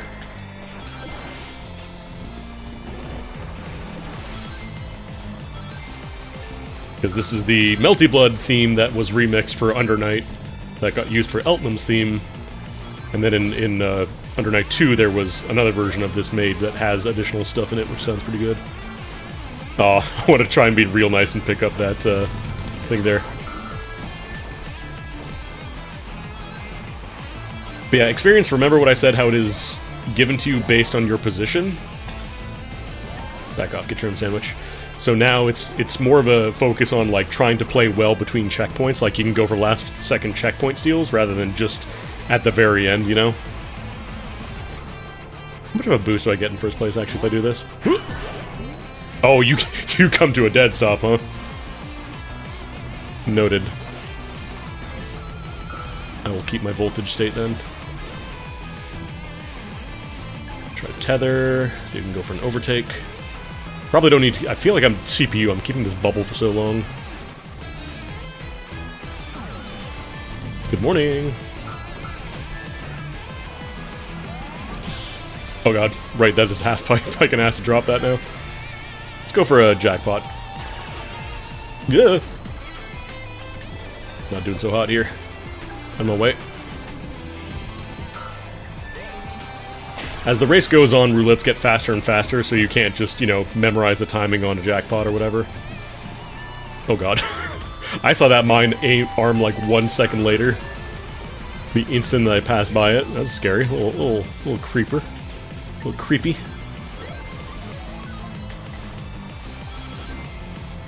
The only problem with GP is it does teach you somewhat bad habits, because CPUs can't really be mind-gamed like humans can, so you'll end up just, like, falling into the same trap a lot of other people do. Oh, yeah?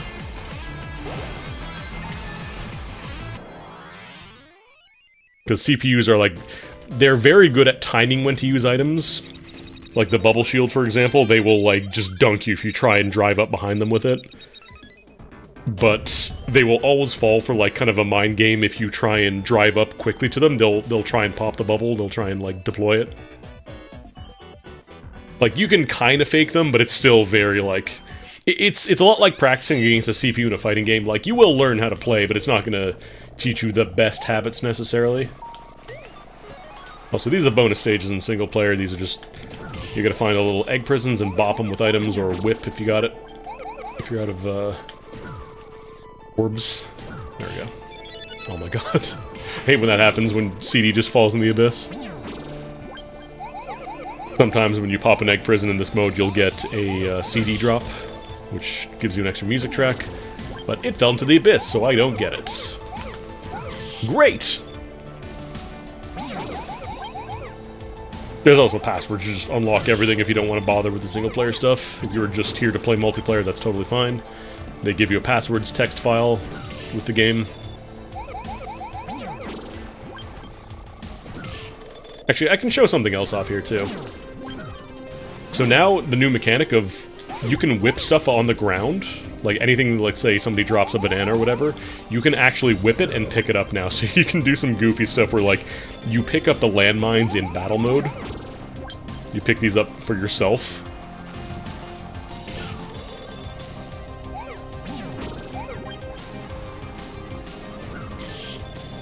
And this one has 12 targets.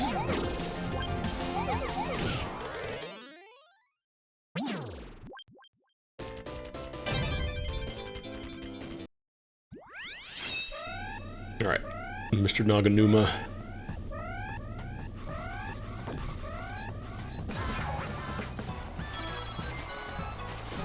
There's a couple different, like, strategies you can go for at the start here. There we go.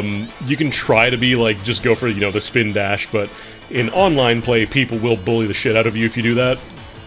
Because you're basically just standing completely still and announcing to the world, hey everybody, I'm gonna go for the first blood bonus. I hope nobody pokes me into the line. And then you get poked in the line. I also weirdly like the ring boosts now giving you a little kick, because you can use it in the air.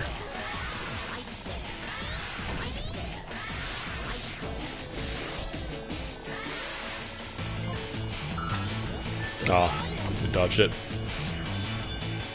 I feel like I don't look back enough in this game. I need to definitely be looking back more. Also, they did nerf Lightning Shield a little bit. It's no longer instant shock when you pop it.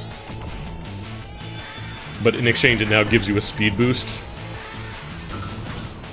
I should point out it does not give you a, like, full Sonic Boom speed boost, so you can't go through shortcuts with it if you're in first place. That's not allowed. Please do not try. I can't see back here on the ramp.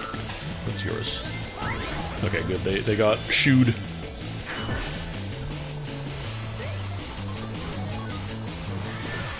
Ah, I was hoping that would hit.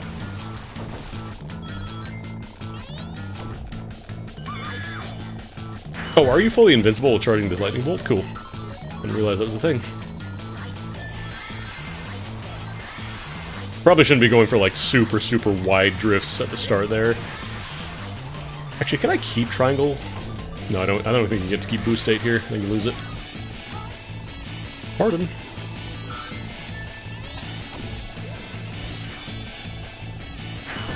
Apparently they also did change some mechanics with the camera, so it's not quite as, like, motion sickness inducing when you look backwards.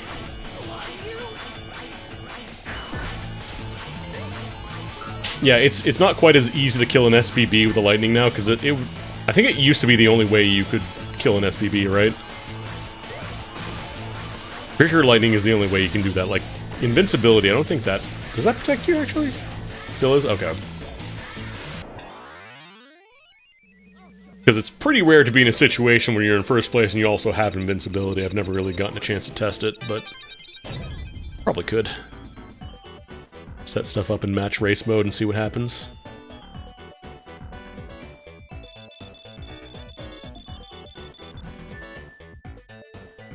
I think at this rate we should be good to do the special stage. Oh, this is the funny map that has the very funny endings. Actually, you know what? That's for you. You can do almost anything before a race starts, with the exception of, I think you can't bail at the start of a race. Actually, no, I think you can bail. I think you can't whip. I think that's the only thing that's locked out in the pre-race.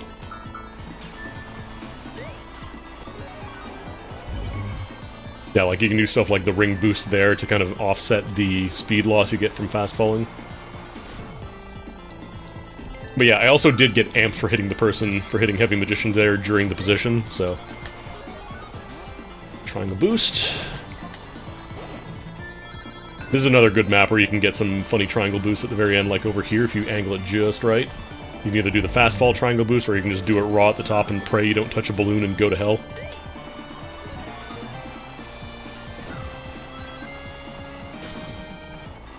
But yeah, you'll notice that I like to spend my rings when going, either when drifting or when going like up hills and stuff. I find it to be a much better use of it than just trying to maintain like a fast speed, so to speak. Was that me hitting somebody, or was that something else? Oh no, I did. So yeah, my amp gauge is charging up now because somebody got Toxamistered. They're going to be coughing up for a bit, giving me a lot of amps. Ah! Didn't expect that to be there. Teehee. I'm just gonna try raw boost it, see what happens. Ah. I've had a very funny ending where, like, I got the perfect triangle dash, except a balloon was there and it launched me right into the post beside the finish line. That's a little too tight.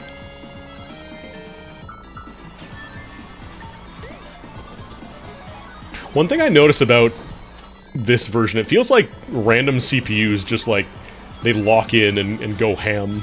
Like, not even the rivals, just, like, randomly, you know, Shadow here is not the rival, but he's just going ham when he feels like it.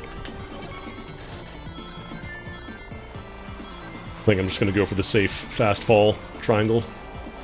Oh god. No, I couldn't quite get there, damn.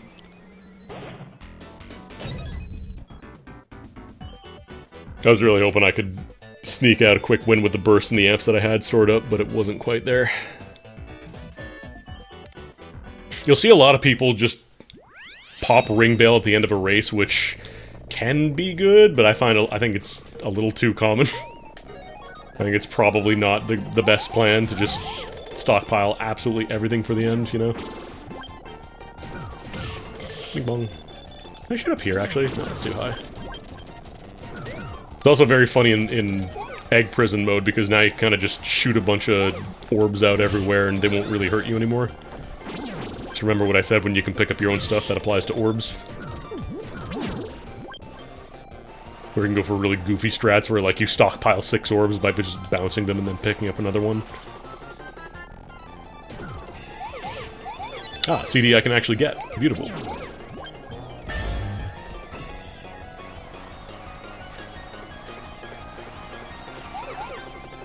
Probably take out these ones, actually.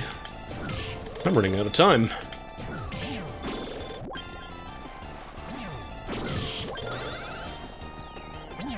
Pretty sure that's also too high to angle up. Did you like that world's shortest triangle dash there? I got a tiny little hop on the ramp there, and I just did the world's tiniest triangle dash. But yeah, you can absolutely, like, run around before the race starts, pick up a couple rings. How long this phase lasts is based on the number of players. So if you just have, you know, 1 or 2 people, then you definitely don't want to try and go too far away from the starting line, because you're gonna find the race starting. Oh my god, I'm going so fast.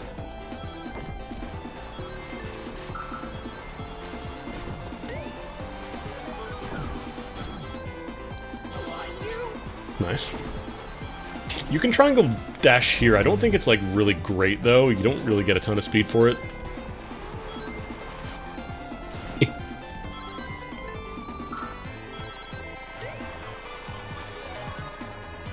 There's an uphill here, actually. Oh, I thought I could get a full slip tide. Not quite. So I think on this lap, you can't really do the skip the entire first ramp anymore. Or the second ramp, I should say. I think you do actually have to land, so... Got somebody. No, my experience. My crystals. Might pump the brakes and see what they got. Could even use this at the top, actually. They also made orbitals less dangerous. to, like, other players. Oh, damn. Should have seen that one coming.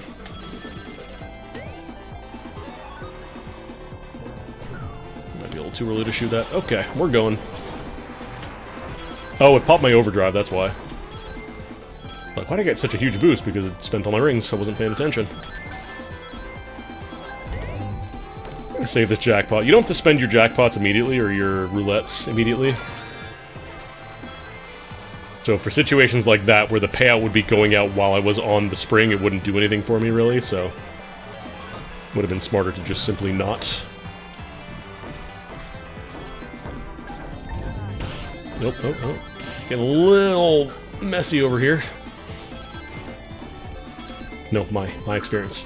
And again, the other nice thing with the change to, like, focusing on XP rather than just going for the last, you know, last second first place finish, it encourages you to play better because your total score is based on your experience.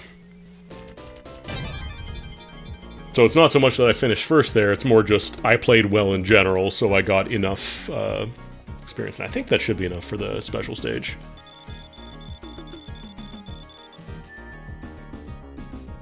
Maybe. Okay. Alright. Before we start, I need to stress, the special stages do not unlock anything super, super, super meaningful. Outside, I think it's the hardest difficulty. I think it unlocks Master Mode, which, like, if you're struggling with these, you're not going to have a good time in Master Mode, so do not stress getting these done. Because there is no, like, big unlock for doing all of them where it's like, oh, you got the objectively best character in the game, or anything like that. Yeah, I think you can get, like, some earlier cups, and I think there's like a follower for getting all the emeralds. I think you get, like, an emerald follower, and then Master Mode.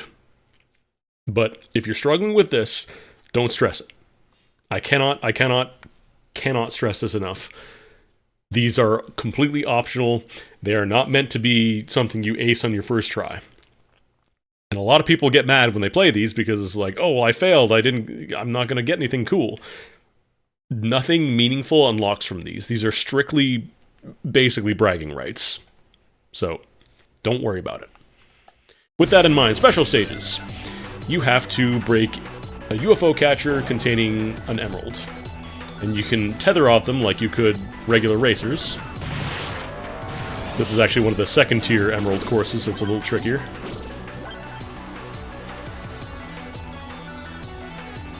But they're basically little obstacle courses, and you have to make sure you are keeping on the crane hitting the emerald constantly, so just make sure you do that. You do get to keep some damage that carries over if you fail an attempt, because this is where all your lives get spent, basically. Ugh. You lose so much traction on that turn, I always try to undercorrect. I like that spooky drift. I don't know if I can actually hit this before it hits the... Okay. Now, $1 million question, will I get air dunked here? That happens a lot.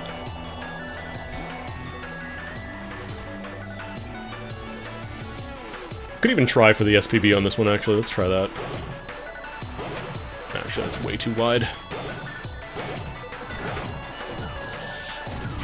Oh. There we go, pop the SPB. Oh, right, I forgot there's a little emeralds here, too, that stop you. I might not get it on this attempt.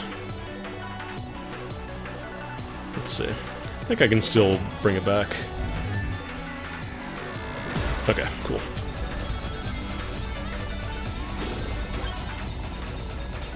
Nice. So once you break it, you gotta get the emerald. Again, these are pretty tough to do on your first try. So do not feel bad if you don't get them.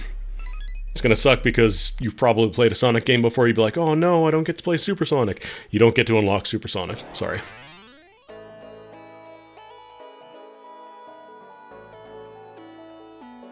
Also, once you attempt a special stage, even if you fail, you can still practice it.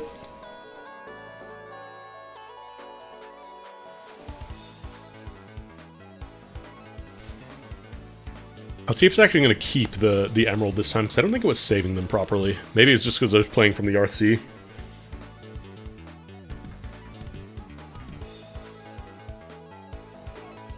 I think that should be an S rank. I didn't have to do any retries. We got 1B. I think that still might be good. Yeah. Not a perfect S rank, but we'll take an S.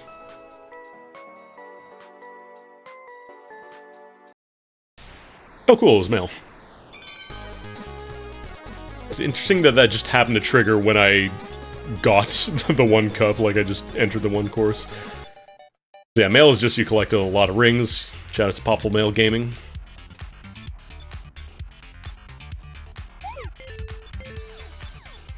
She's on the like higher end of speed. She's a weight 4, speed 8. You can actually see, I think if you press, where is it? Trigger, there we go. So you can actually see the stats if you press the trigger button there, if you press the info button. So she's a speed 8, weight 4. So it goes from a scale of 1 to 9. They also changed the way that ring payouts work, so RIP Chow and Ring just dominating every time trial.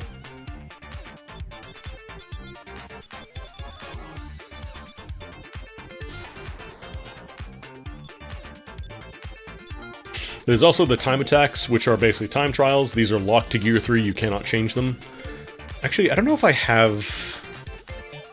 Do I have Encore mode? I don't think I do yet. No, I don't have Encore mode on this one. Encore mode is funny because it's like... It's not an entirely separate set of courses, it's literally just... They flip the renderer and invert the controls left and right, and that's it. That's Encore mode. And change the color palette. So it should, in theory, work with any course in the game that you make. It just automatically gets encored. Okay, it's marking the pluses, but it's not marking the super emeralds. I don't know why. I wonder if I have to do them on intense or something, maybe? I don't know. Trying to think if there's anything else I want to cover for, like, tutorial stuff. If there's any questions, by the way, if you have any questions about the game, feel free. I'm absolutely here to answer any questions you might have for newer players, or maybe you played 2.3 and weren't big on it. Oh, it only shows up for the first page? Okay. I guess I'm coming close. I'm just gonna do Shrink Cup, I guess, and get all of them.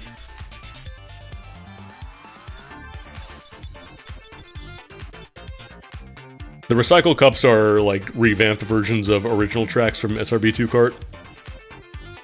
Less so than some of the tracks in the main game, like, these are a lot closer to the original versions. Do another cup. Let's do... Maybe I'll do the egg cup. Maybe actually I'll just show off Eggman's 12 crazy laps that are now just 3, I guess.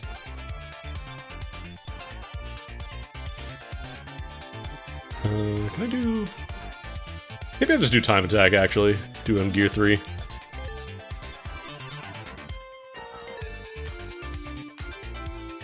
Yeah, so the time to get the bronze medal is 6 minutes, by the way.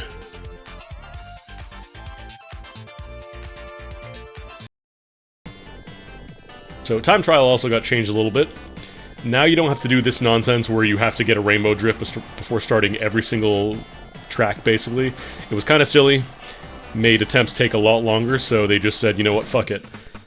We're just going to give you a near instant spin dash now. So as soon as you move, it now starts the race. So in general now, the best course of action is going to be just going for a spin dash. Haven't done any multiplayer in 2.4 yet. I did a tiny bit with some friends, but I haven't done like a ton because I was kind of waiting on the final version. But yes, people are using ring bail a lot. Like, I've watched people play it, and there's been a lot of, like, last-second ring bails, which can work, but I think people just kind of, like, realize, oh shit, right, I have a ring bail, I'm gonna use this at the end. So let's do some Death Egg. Let's do some Deg.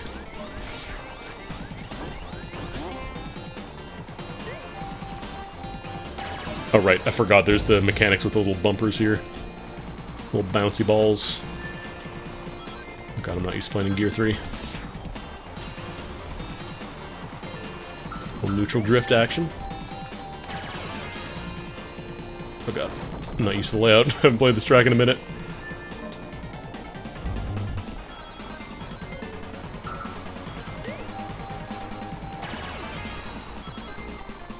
Out of the way, you. Alright, I can't take... I don't know if there... I'm sure somebody will figure out a way to, like, hit a shortcut in Time Trial. But I think they have patched out as many of the tricks as they possibly can. Oh, okay. Landed right on top.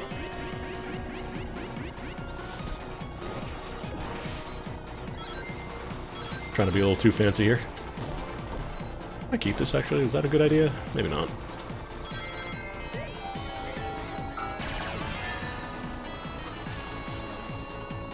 Death Egg also has a lot of special gimmicks that are a little tricky to deal with.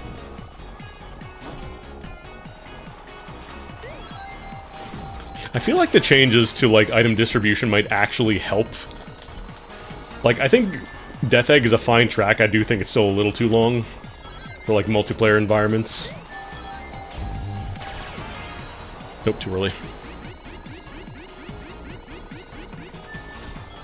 Because now that you're not going to be, you know, swimming in Shrink and invincibility and everything, and, like, unless you've already been in first place or you've been doing well with the experience, you're probably not going to be, you know, just getting super sneakers and immediately boosting yourself off the side, you know? Oh, damn you. Also, I don't believe you can, what's it called? I don't think you can ring bail in Time Trial. I think that's locked out. I think that's just the restart button. Just gotta be careful not to hit those bouncers, because I will absolutely go out of bounds.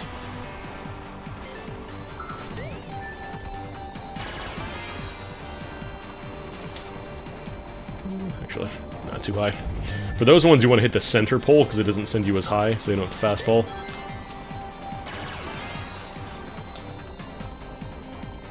Go down here. Probably shouldn't have drifted there, actually. I'm gonna save my jackpot. Oh my god, this thing is always in the way. Doesn't even warp me past it, that's so rude. Alright, going for it.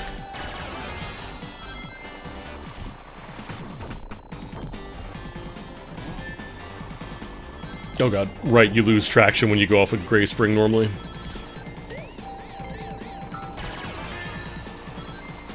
Ah, too tight.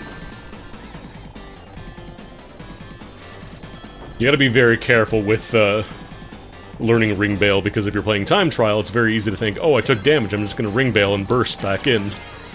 Not realizing that it also restarts the entire race. Oops.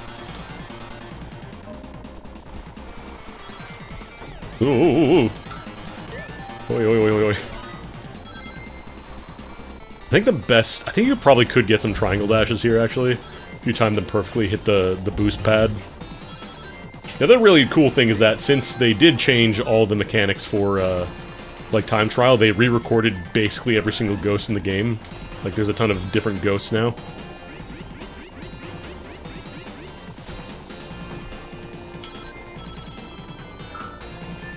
There's still absolutely some killer ghosts that will, you know, make you think, oh, well, god, I've never learned how to play Ring Racers, actually. Oh, that was an acid drop. Interesting. But at the very least, it's not just simply like, oh, did you pick a 1-1? Unfortunate. Go pick a 1-1, then talk to me.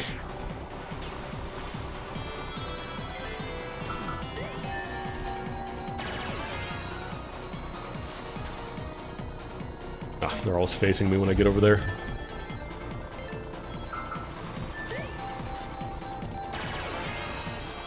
Finish through there. Alright, see if I can at least do one lap without this thing ruining my day. Hey! I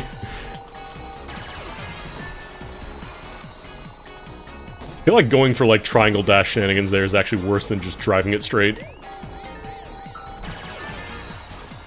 I say having maybe, like, 3 platinum medals in time attack in total.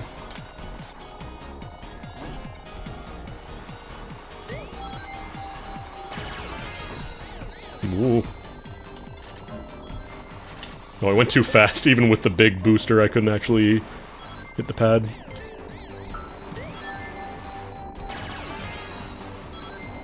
Actually. Oh, damn it. Absolutely not. I'm not falling off again. I'm not going back to jail. I wonder if they fixed the crash with the cannon here too. So I remember that used to crash the game sometimes, the Eggman cannon. Yeah, 537. Yeah, TB1, I remember they were like an absolute killer.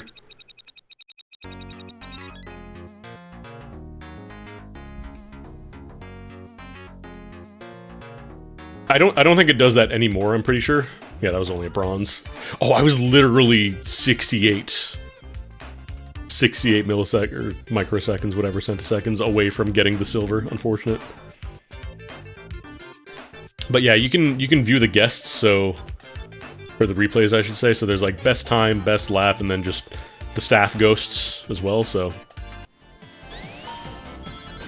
This one did it in 4:37, which is considerably better. It also doesn't spoil you on characters you don't have yet, so this is a character we have not yet unlocked.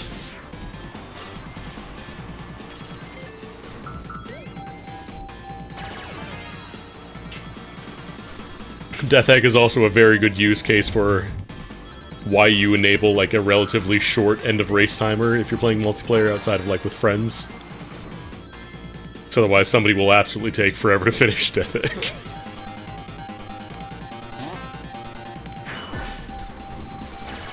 Yeah, they save their jackpots to stack there.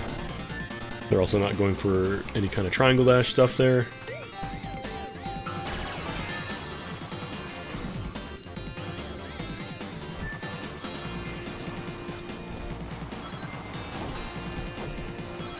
How much does character selection matter? Quite a bit. Like, everybody's gonna be using the same tactics and techniques and stuff. Like, everybody will want to be using, you know, drift boosting and slip tiding, but it's not quite a matter of like, oh, you know, I'm picking Funky Kong in the motorcycle, whatever.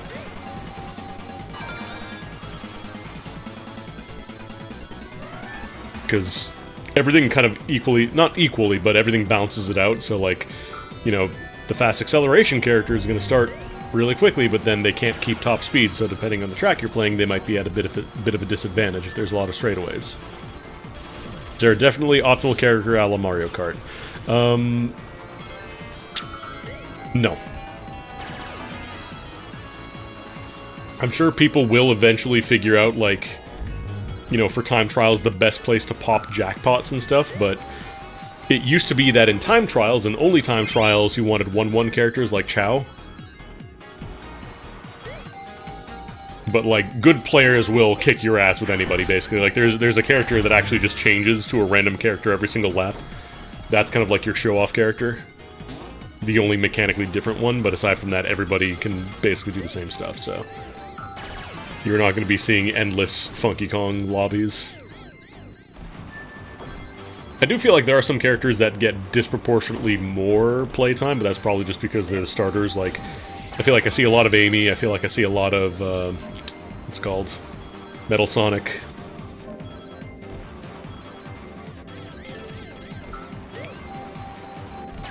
Or you can just, you know, type in the password. But yeah, the biggest advice I'll give is, like, start with Knuckles, because he's kind of, like, right in the center of the stat grid, and then decide, like, you know, does he corner well enough for you, or do you want tighter cornering? Are you okay with looser cornering in exchange for better drifts, that kind of stuff? Seems like in terms of, like, the race here, it's mostly just, like, hitting the bouncers at, like, really good times, and there's no, like, special skips or anything going on here. It's just kind of, like, playing better than I did. Weird how that works.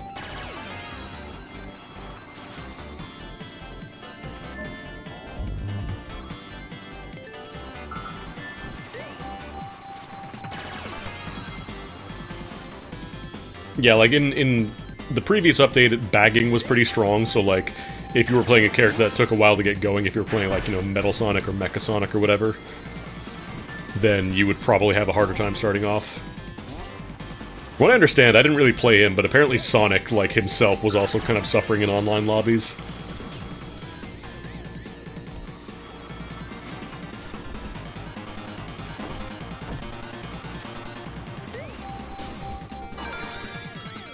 But again, it's like it's small differences between the numbers. It's not like going from a 6, 7, going from a 6 to a 7 is going to completely change the way you play the game completely. It's just you can kind of adjust upwards and downwards based on your personal preferences, you know?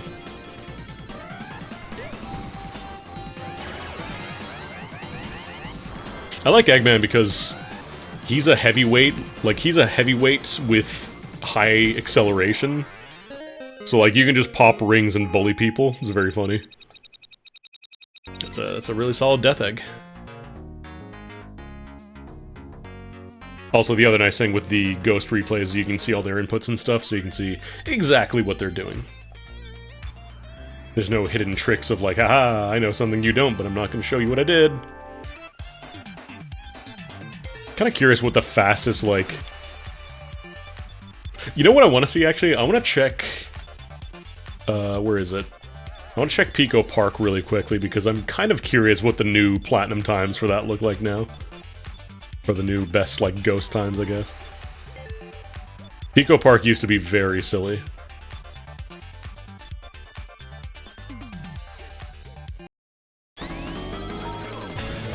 Oh, Heavy Magician on Pico Park, that's funny.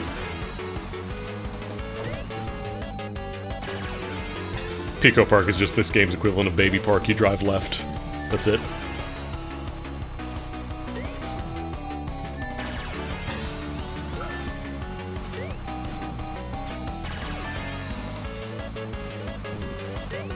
Yeah, this one is not nearly as stupid as the previous versions of this record were. I mean, absolutely no disrespect for people who got platinum times on this, but it was like... It was such a goddamn mess to watch. Because you used to be able to stack ring jackpots basically exponentially and become way too fucking fast for the game to handle. Platinum times were just people playing pinball on this map and bouncing off every single wall and going at like 900% speed. Peak employment. Now it's only 144, ugh.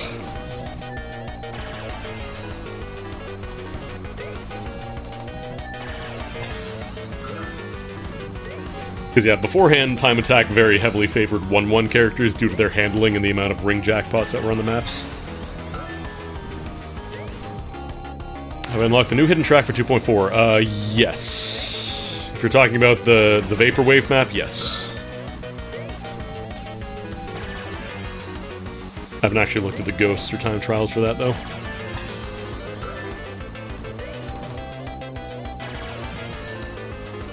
Yeah, let's just go fast and go in a circle.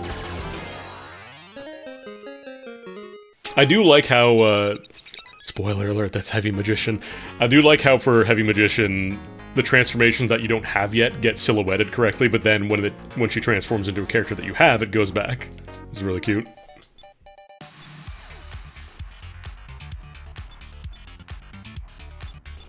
Let's do another Grand Prix.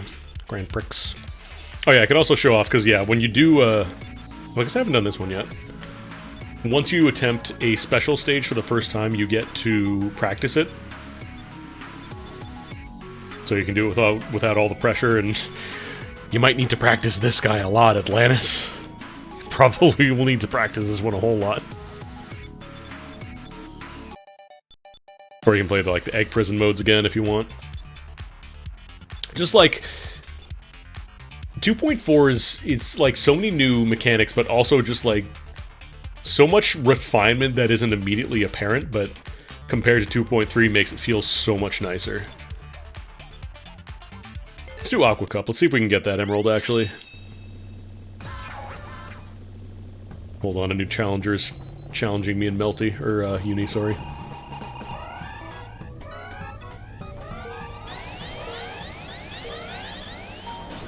The other secret reason to play this game is because it is the only Sega racer that has a Phantasy Star rep. That was a really bad fastfall, actually.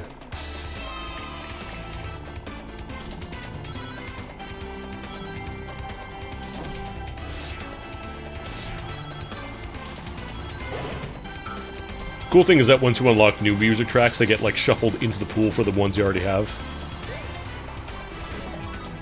Don't shoot.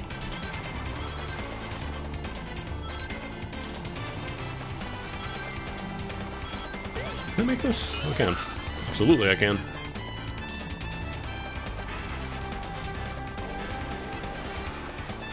Oh, that was way too early. Oops. The boosts for, like, the ring pickup and the, lightning bolt shield, it's a little weird because they go in your current, like, direction rather than just activating a boost state, so, like, they just kick you, basically. So if you're facing a bit off of where you actually want to go, it can be really bad for Bitcoin. I thought I could get a... what's it called? Triangle dash there. Neutral drift. Be real rude, drop a little Orby there. Oh, I needed to spend more rings to get past that. The other cool thing with this game is, like, with the rings, there's so many little micro adjustments you get to make.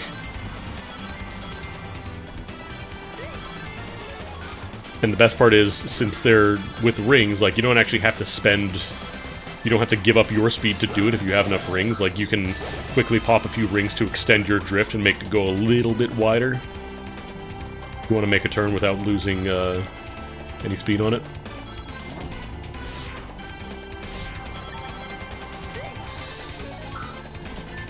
I'll take that. Won't be a problem. Tee. I wanted to try to pop overdrive.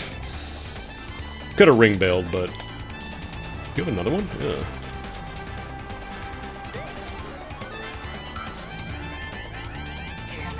Oh no. I am, killing what's-her-name a little bit. It's not What was her name again? God, it's not Scourge. That's the other green Sonic.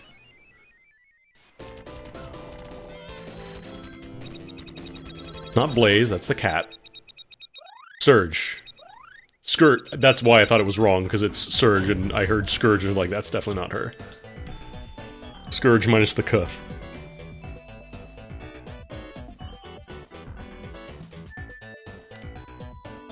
Normally she is Whisper's government-assigned hater, one of the 3 potential options. I think it's Heavy Magician, Surge, and... oh, okay. That was a little rude.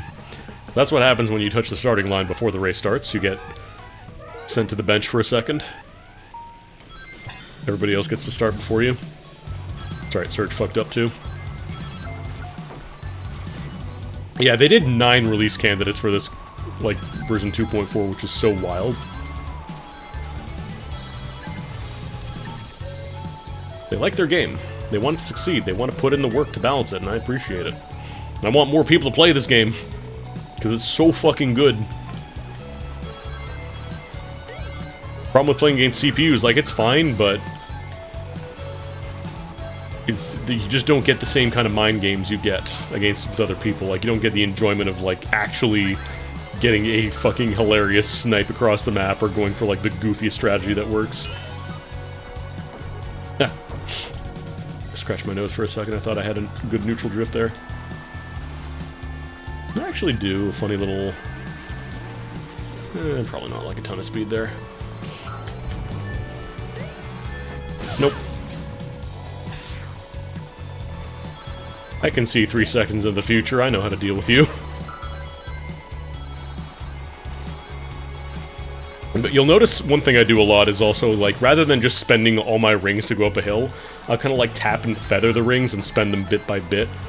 Unless I'm driving into, like, a big clump of rings.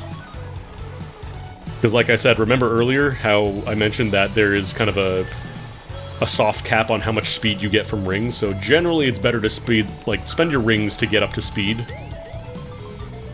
If you're not sure, like, how you want to be spending your rings. Ooh, drove into the wall, he's nice. Probably should spend my overdrive, just don't know when I want to do it.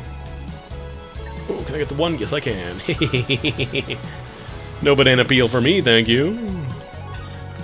That's for you. Actually, that might be too low. She might drive over it.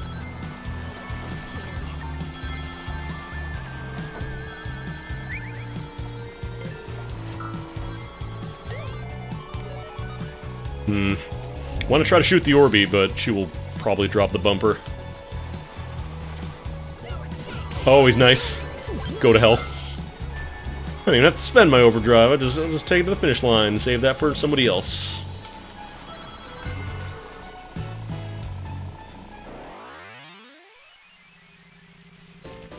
Yeah, that's...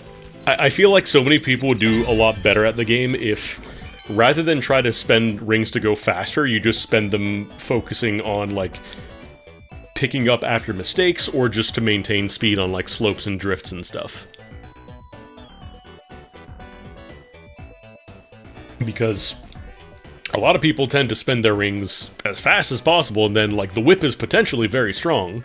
Like, you can absolutely go for Berserker mode and play Whip Boy if you really want to, but if you fuck up, it is very bad for Bitcoin.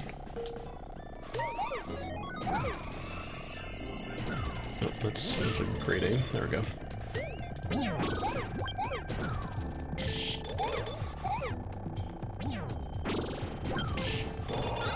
Oh, right, I've got this prison over here. Like, as you get further into the game, it definitely starts to punish you for not either braking or being a lot more careful with your turning as much as well.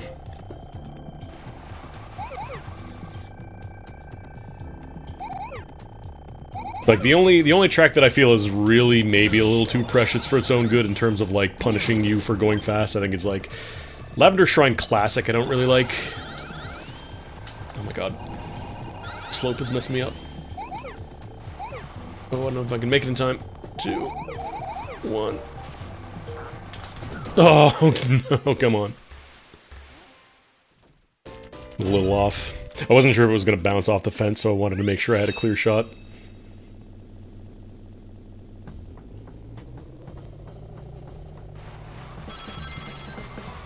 Bonk. Also, if you're a heavyweight especially, you can bully people and ram them into the starting line. The other important thing for getting the first blood boost, like crossing the start line first, is that people can't tether off you while you're boosting. Like, they can tether off other people, but not you, because you're special, because you're nice. You're epic. Have a chalky milk. Other thing I'll point out about tethers is that, based on, I believe, your weight class, it determines how easily they break and how easy they are to start. So, like, lightweights are easy to start tethers with, but they also break very easily, whereas heavyweights are harder, you have to be closer, but then once you get your tether started, oh god, it is a lot harder to break it off completely. Pick up the stone shoe. Or was that just another pickup that was there? Damn it. Wait, she dropped... Oh, she picked... That was hers. Okay. Well, I got a stone shoe now. The nice thing is that if you do donk people with the stone shoe that's attached to you, you get amped for it. I'm at least getting rewarded for causing a problem, but I'm a little far behind here. I want to try to get some ground back. Maybe go for that 8-pack. Ow. Okay. Probably should have bursted faster there, actually. Oh no, I'm dead. Damn it. I really shouldn't be using Ring Bail in, like, single player, because it's so easy to just get screwed for it. Plus I need to keep my rings for special stage attempts anyways. Well, it might be a little rough, we'll see. Might have to do a second attempt at Scarlet Gardens. Okay, I saw invincibility. There you are. No time for games?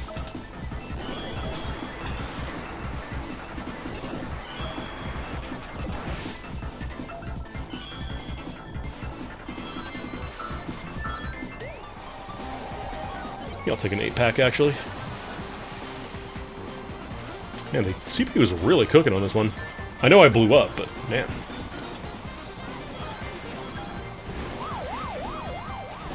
This isn't even like, this isn't Master, this isn't Gear 3. Yeah, I do love that you can stone shoot yourself and they had to nerf it, because it ended up being more effective than just chaining other people. Like, it was basically not uncounterable, but very difficult to counter. I'll take a third, that's fine. I wonder if I could do some... I probably could do speed stacking shenanigans, but then I would have to... Oh god. I'd have to run into that guy and that'd be a problem. But I'll just limp over the starting line and pretend nobody saw that. Okay, Knuckle.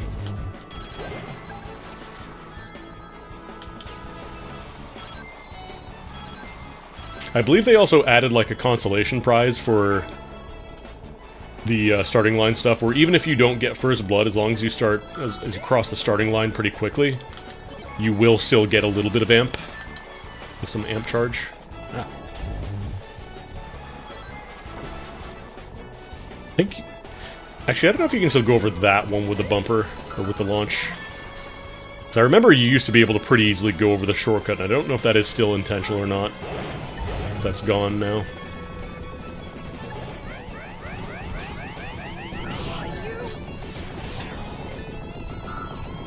It's alright, it's a strat, it's a strat, it's a strat. Damn it. I wanted to try and be cheeky and go ahead and pass off the egg mark, but a little too off course for that one.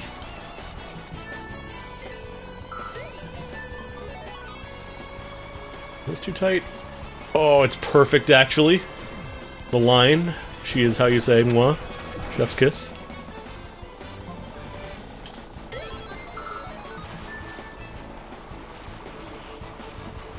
But yeah, I'm pretty sure you can bail before the race actually starts, so you could actually kill somebody. Frame 1. I love the new pig balls mechanic of blowing yourself up as a rocket jump. Gee, it's really rare to see Shrink in single player. I'm not sad about that at all, but it's just weird. Like, oh right, Shrink is an item in this game.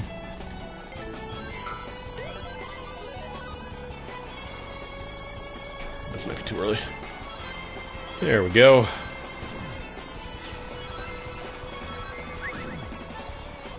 Ooh. Oh, I could have picked up that bumper, actually. That was mine. As long as it has a little white arrow above something, it's yours. So you can pick it up.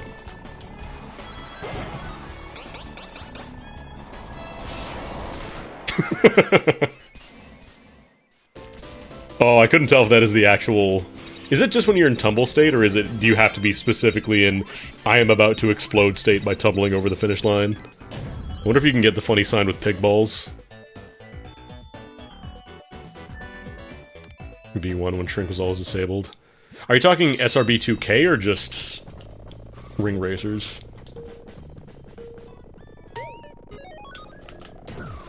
Because I know a lot of people disabled Shrink in Ring Racers because it was just a fucking unbalanced nightmare. Oh, 2K, gotcha. You do have to be in about to blow state? Okay. There's no way.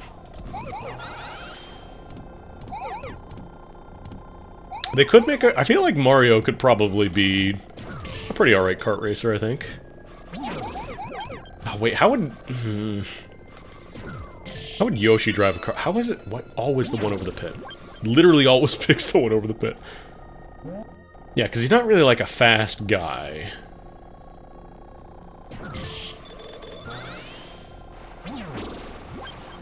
I don't know. Maybe it's actually kind of a stupid idea now that I say it out loud. Mario in a car.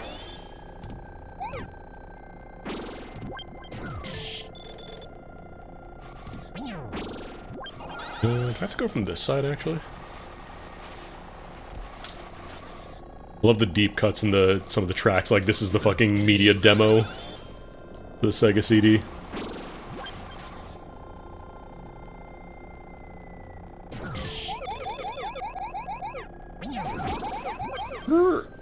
Where are you going?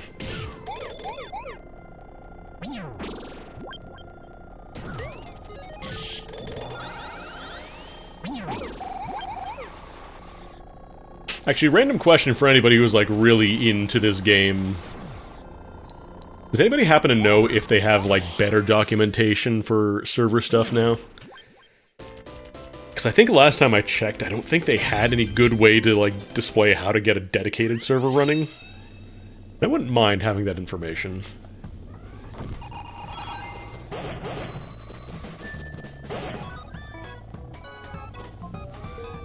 Tee. I don't think I actually hit anybody with that, but still, it's funny. Oh, I wonder, actually, really biggest brain strats. I wonder if you just ring bailed right at the beginning there. Completely ignore the fast fall stuff. Okay, an acid drop there too, cool. Everything there still applies. Okay, but they don't have anything on, like, the official site, right? It's kind of hoping for, like, more official documentation. I'll have to check that out.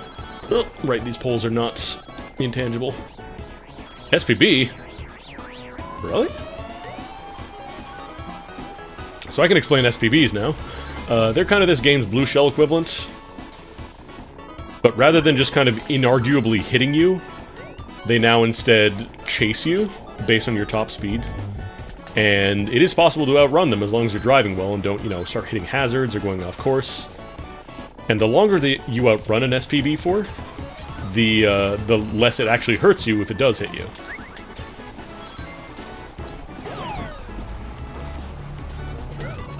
Like, it'll never just outrun you, it'll never be impossibly fast, like, it's always based on your max speed, so in theory, stuff like going over jumps and stuff, it shouldn't get you during that. In theory. But SPB, getting chased by an SPB also comes with its own set of downsides, namely, you cannot pick up rings off the track anymore, and you can only get them from item boxes and checkpoints, so be real fucking careful if you have one on you. Oh, somebody's overtaking me? Saw somebody flying.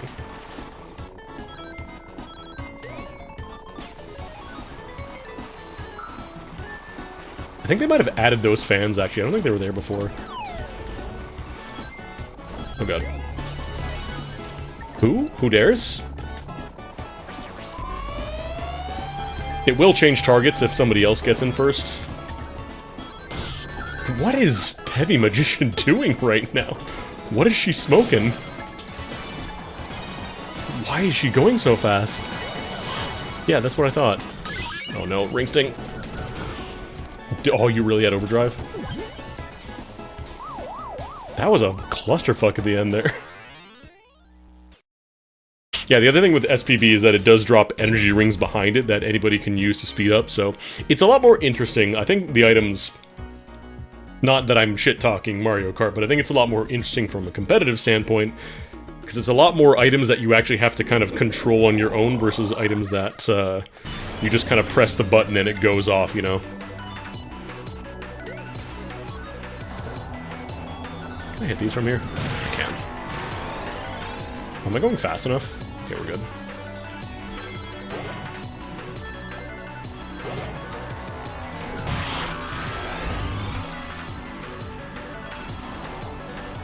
It's also a lot easier to just go for, like, collision damage with the crane in these courses now, in the special stages. Before it was, like, it was possible, but you had to... You pretty much almost always needed, like, some kind of boost item. Whereas now it's a lot more easy to just hit that speed naturally.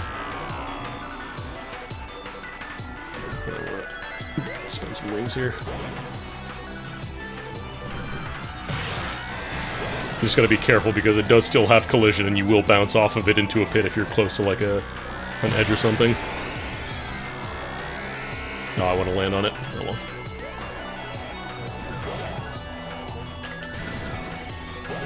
Banana. Alright, broke it. Cool. Now I just gotta finish the course.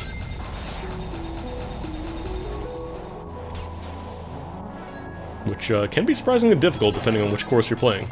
For example... Oh, thank God for fast fall.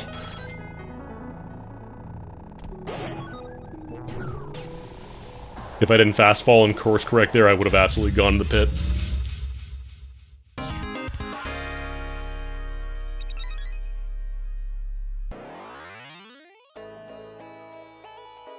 Yeah, it's like all the chains and shit breaking off.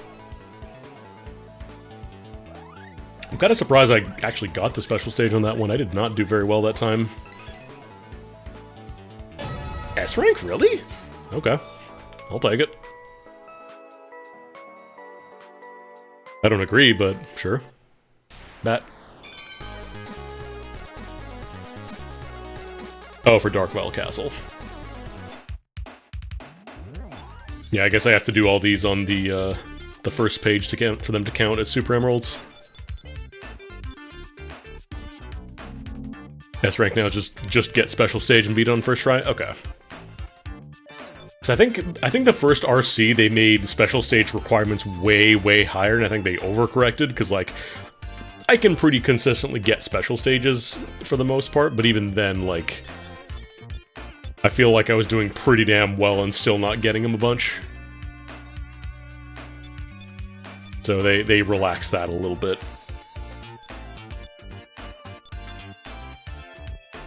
Yeah, exactly. That's the thing I appreciate genuinely about this game, is that this is the game that they wanted to make. Like, it's not just like, oh, well, people are complaining it's too complex. Like, that's the game they wanted to make. They wanted to make a mechanically complex game more akin to a fighting game than a kart racer. And I enjoy it. I appreciate it for that. Maybe try to get a better rank on Power Cut. I know the ranks don't really matter too much, but I don't like seeing that E. That bothers me. Also going to show off Ramp Park. See if I can do the triangle dash stuff.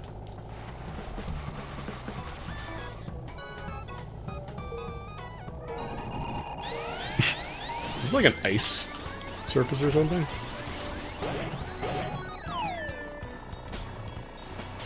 Oh, that's probably not a great one. No. I did not get a good angle on that.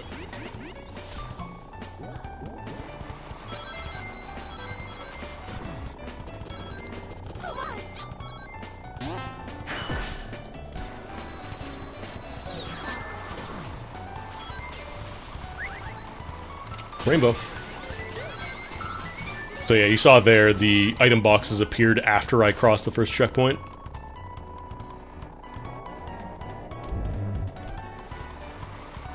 It's one of the changes I mentioned earlier. They don't spawn items until the first checkpoint gets crossed, so it's a little less chaotic at the very beginning. SPB, hello!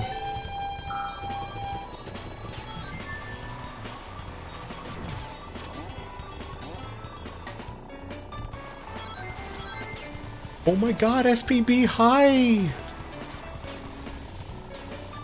These yellow springs are very rude. Oh god, if I fuck this up, I might be in trouble on the ramp transfer, so perfect time to go for it right now.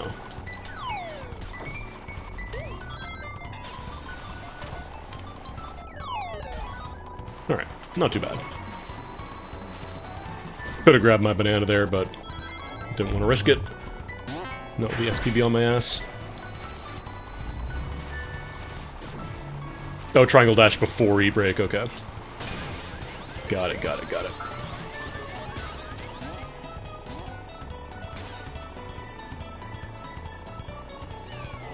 This would also be probably a really good place to pop a ring bail, actually, thinking about it. Assuming there's nobody around you anyways. I'm not gonna risk it, but I wanna... I'm kinda curious how well that would work. Alright, there's one over there. Put a stone shoe right over here, I think. I feel like every time I try to do like a really wide drift there, I always end up just going directly into the pit. And yeah, there's another new change. Somebody mentioned crossing the finish line with an SPB chasing you gives you 20 ring points guaranteed. Because at that point, it's like, you've proven you can drive. We don't need to penalize you on ring count for that. Yeah, Haunted Ship is another one with, like, pretty awkward rail transfers before. Or with half-pipe transfers before, I should say.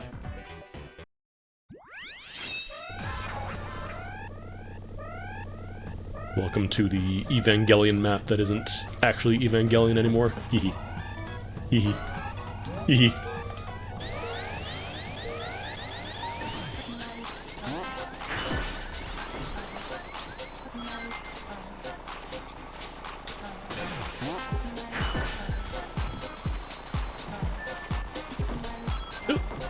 Caught the edge there. Track's really fun. It's like It's a lot of open areas, but there's a lot of different ways you can take them depending on, like, your placement if you have boost items and stuff. Front running, I generally go for, like, this route that I'm going for here. Just kind of, like, stick to the middles mostly, go for tricks.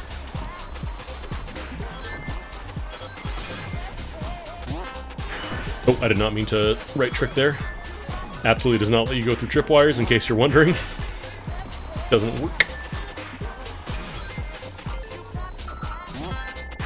Because I know you can down trick there to get the silver ring box. But, I don't know. I don't like going for it. Feels a little slow. Ooh. Get an AM stem.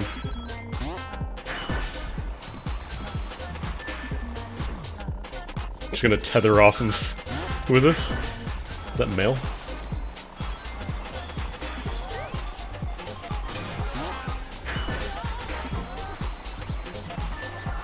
Another SPB.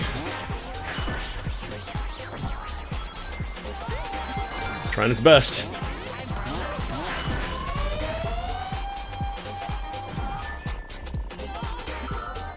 Yeah, this track is very funny, actually, because with all the tricks that are around... Oh god, I'm getting SPB'd. He doesn't get SPB'd? He's that far ahead? Oh, that's mine. Yeah, get Heavy Magician, please. Perish. Fucking perish. Nope. How many characters are at this point? I think they just added the one, unless there's like another secret character I'm not aware of with this update. Quite a bit.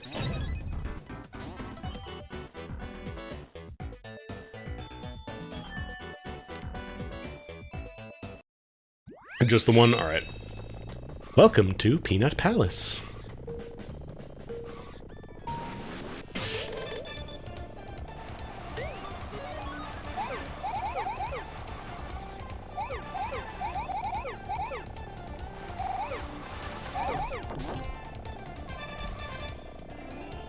Doing these in Master Mode is real tricky because you can't go higher than, like, I think 10 seconds of bank time.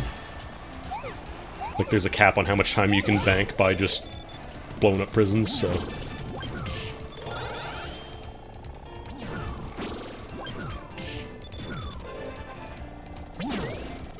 Also, one thing a lot of people don't do is use your gotcha bombs to destroy hazards on these maps, because I think you get them back for, like, blowing up mines and stuff. As long as it hits a target, it comes back to you, so a lot of people don't bother doing that. They just try to drive around stuff. That was an SPB. It's intense easier, Master's more hellish. I think that used to be an issue, and I think they specifically mentioned that in the patch notes, where the EXP bonuses weren't correctly working for your, like, the CPU characters. But now I think that has been fixed.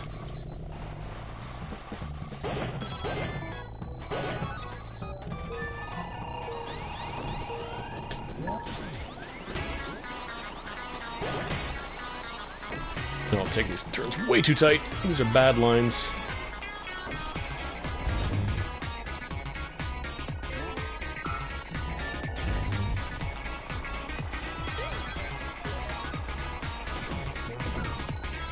Shout out to Mad Rat Dead. Agreed.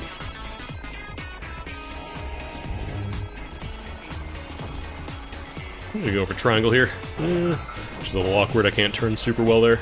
Here, on the other hand, probably really nice triangle dash. Oh yeah. Oh yeah! I'm such a little stinker. I love looking back to see if somebody did get tagged by my bumper. Just who I am. I am a little creature. There we go. This is what you want to do, by the way. Go for like a full triangle dash there is really good.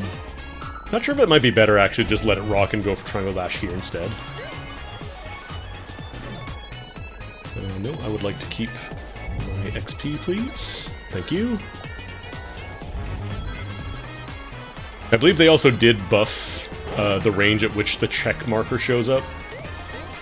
So you have more time to react when somebody comes up quickly behind you. Oh god. A little too tight.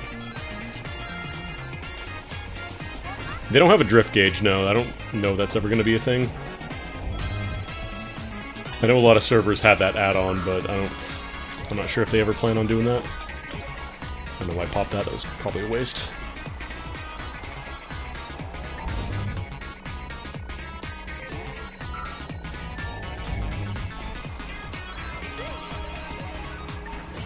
We have Ghost.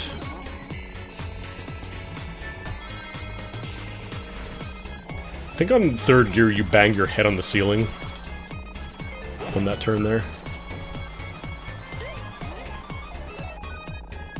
Ooh, does it go for the Sega? Oh. I got her, but it wasn't the Sega. It wasn't the pipe drop. Vector and Omega. I mean, that character is...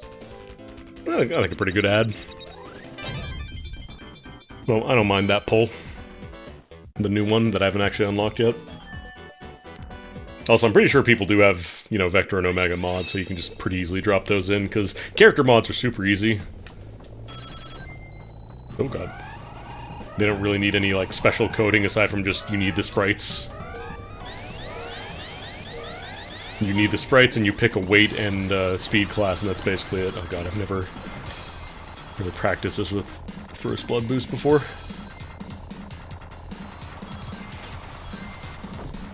I wonder if I can actually keep that line if I, like, did it perfectly.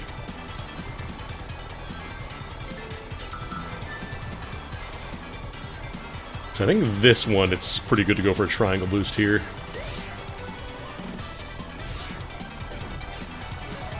Yeah, get a nice little jump there. I also really like the ring boost kick because it lets you, like, really, really quickly change directions. Oh god.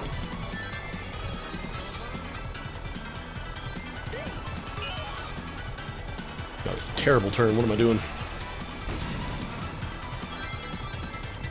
I haven't gotten all the spray cans.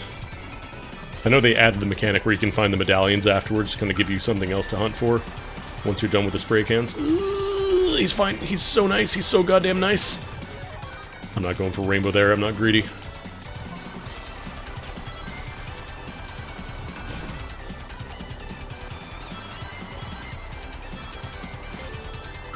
Weirdly, I think this course might actually be easier on third gear. Because you could take much wider turns. Take lines that normally are illegal. Oh, got the rainbow.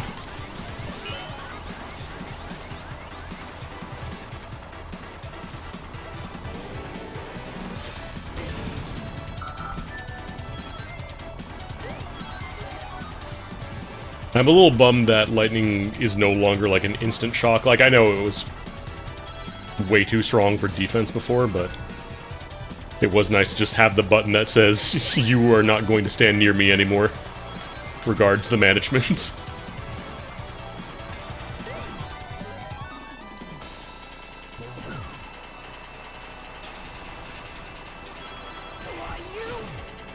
If I picked like a heavier character, I might actually be able to get a rainbow there.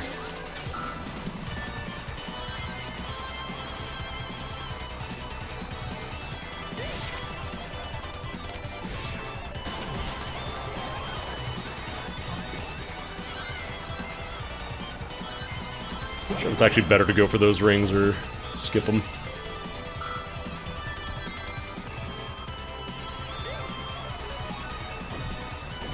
I like the candy cane ice on this.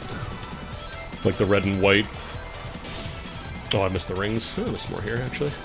So I want to spend my overdrive more. I'm not doing that enough.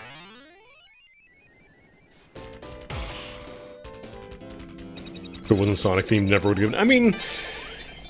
I think that's kind of the same for a lot of people. Like, it was a lot of people playing SRB 2K be like, oh, cool, I want to play the new one. And then realizing, oh shit, this is a fighting game. Soft canonizing. I don't know, I don't hate. I think the comic book writers, like from what I've read, I haven't really read the comics, I think they do a pretty good job.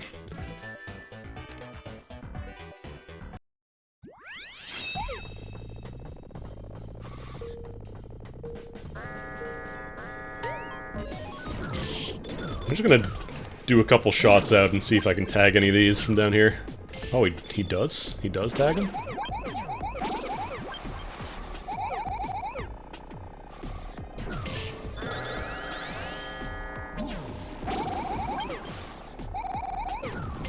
Also, they have some cool, like, LGBT representation stuff that isn't really in the main series, in, like, the games. Oh, I missed one up there.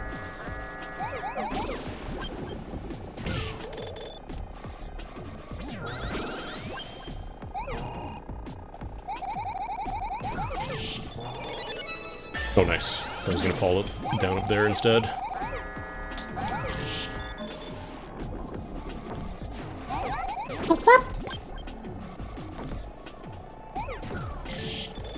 I should just gonna pop this out so I can pick up another pack.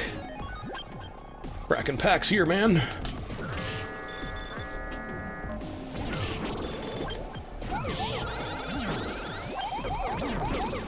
I mean, I couldn't speak for any issues with the comics specifically, because again, I have not really read them, but that is a critique for somebody else to make. I'm just saying from what I've seen as a mostly side observer. Ping pong. Is there a quick way to get back down there? No, probably just gotta go from this side.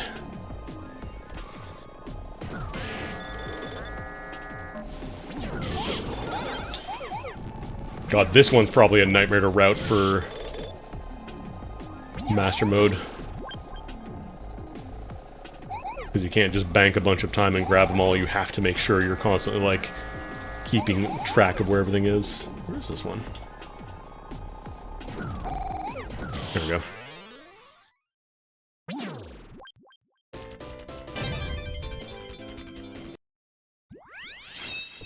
Anyways, favorite Sonic course, Las Vegas. It's PSO2, alright? Shut up. Another reason I like this, again, it's got a PSO rep and it's got a PSO2 track. It's very funny that they chose Las Vegas as a PSO2 track, but it's fine. I don't care.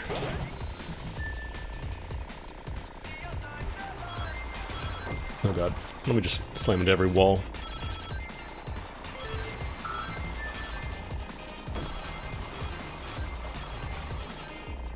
So I think it's after this one I can try for a triangle.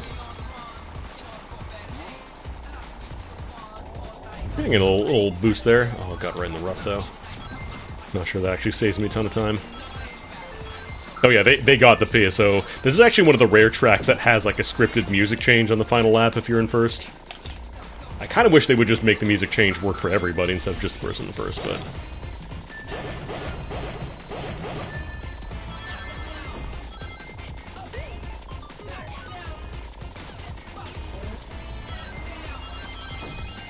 They never actually visited Las Vegas. And they never will, because Las Vegas is fucking expensive now.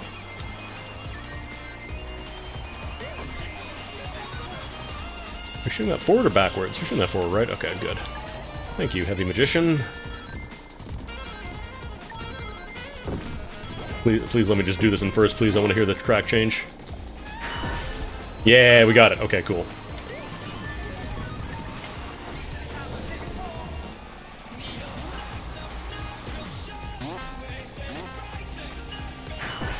Go for jackpot. Or 7, actually that works. Oh, I could have gone through there. I got enough speed for boost.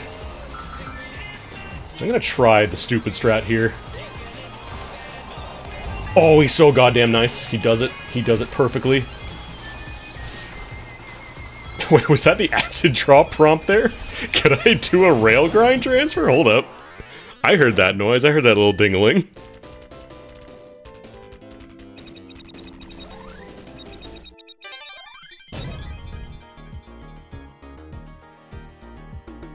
But yeah, I think you only get the music change if you're in first place, so try to come in first on this track.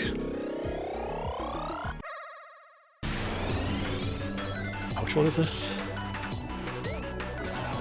Oh, this is the one with all the funny bumpers. I remember this one.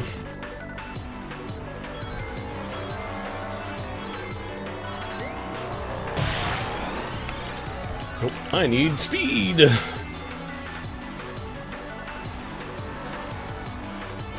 Oh no, the triangle did not send me down as far. I thought it was going to launch me straight down. Smash, smash, smash. Pretty easy to get a freebie 3-tap there at the start. Good. Excuse me. Excuse. Oh my god. Please.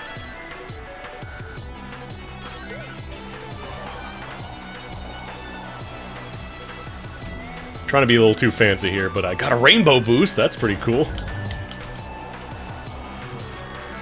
Alright, I gotta do the little jump here.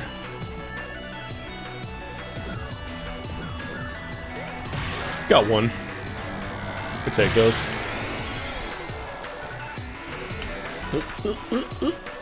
Nope. Homer.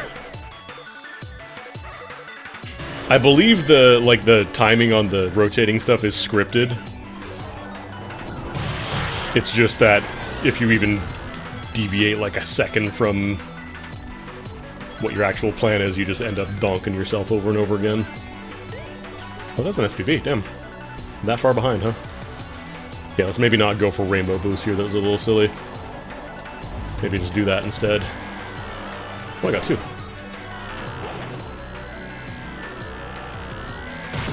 Okay, broke it.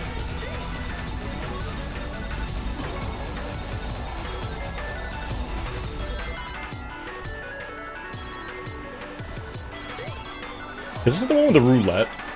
I think this might be the roulette. Oh god, oh god.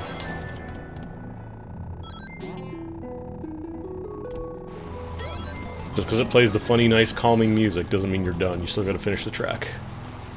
And we're on the super side of the emerald, so these ones are a lot tougher.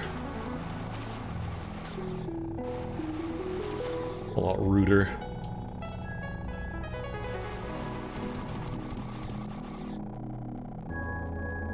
Take my time. I'm definitely not going to pop ring here because I will absolutely screw it up. Oh yeah, this is the one with the roulette.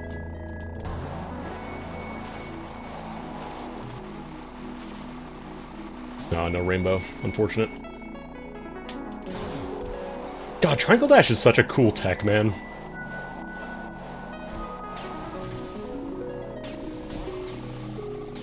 Oh god, I forgot there's the springs there. Shit.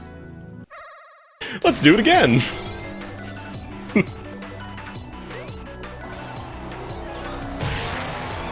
I think going for like a dash collision actually does more damage. Oh my god.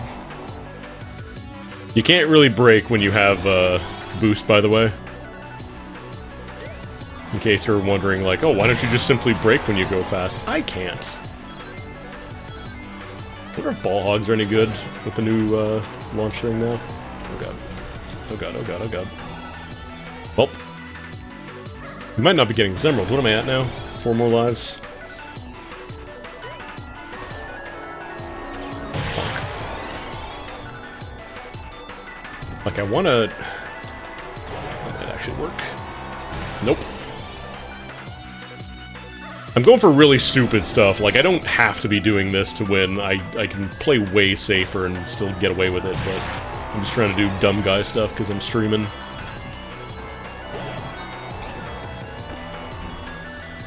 Okay, that doesn't go far enough.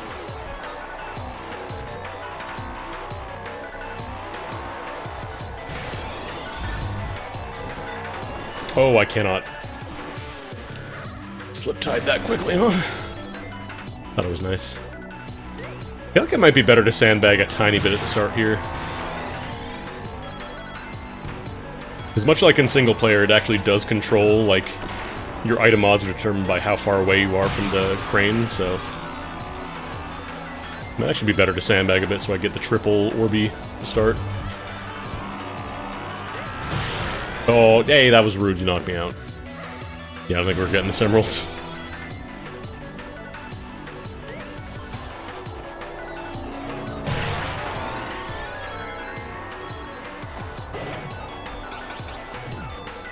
Oh, no. Yeah.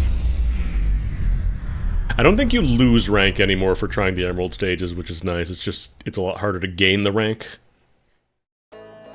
It used to be that if you tried to get the emerald, like if you did perfectly through the entire cup and then you failed at the emerald stage like I just did, you would get like a C or a D or something. Now I saw at least get an A. No S though.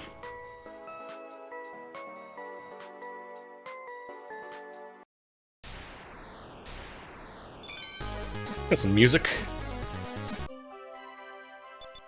Oh man, Diamond Dust. The Saturn version of Sonic Blast, 3D Blast.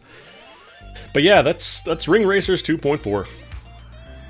I think I've covered pretty much everything.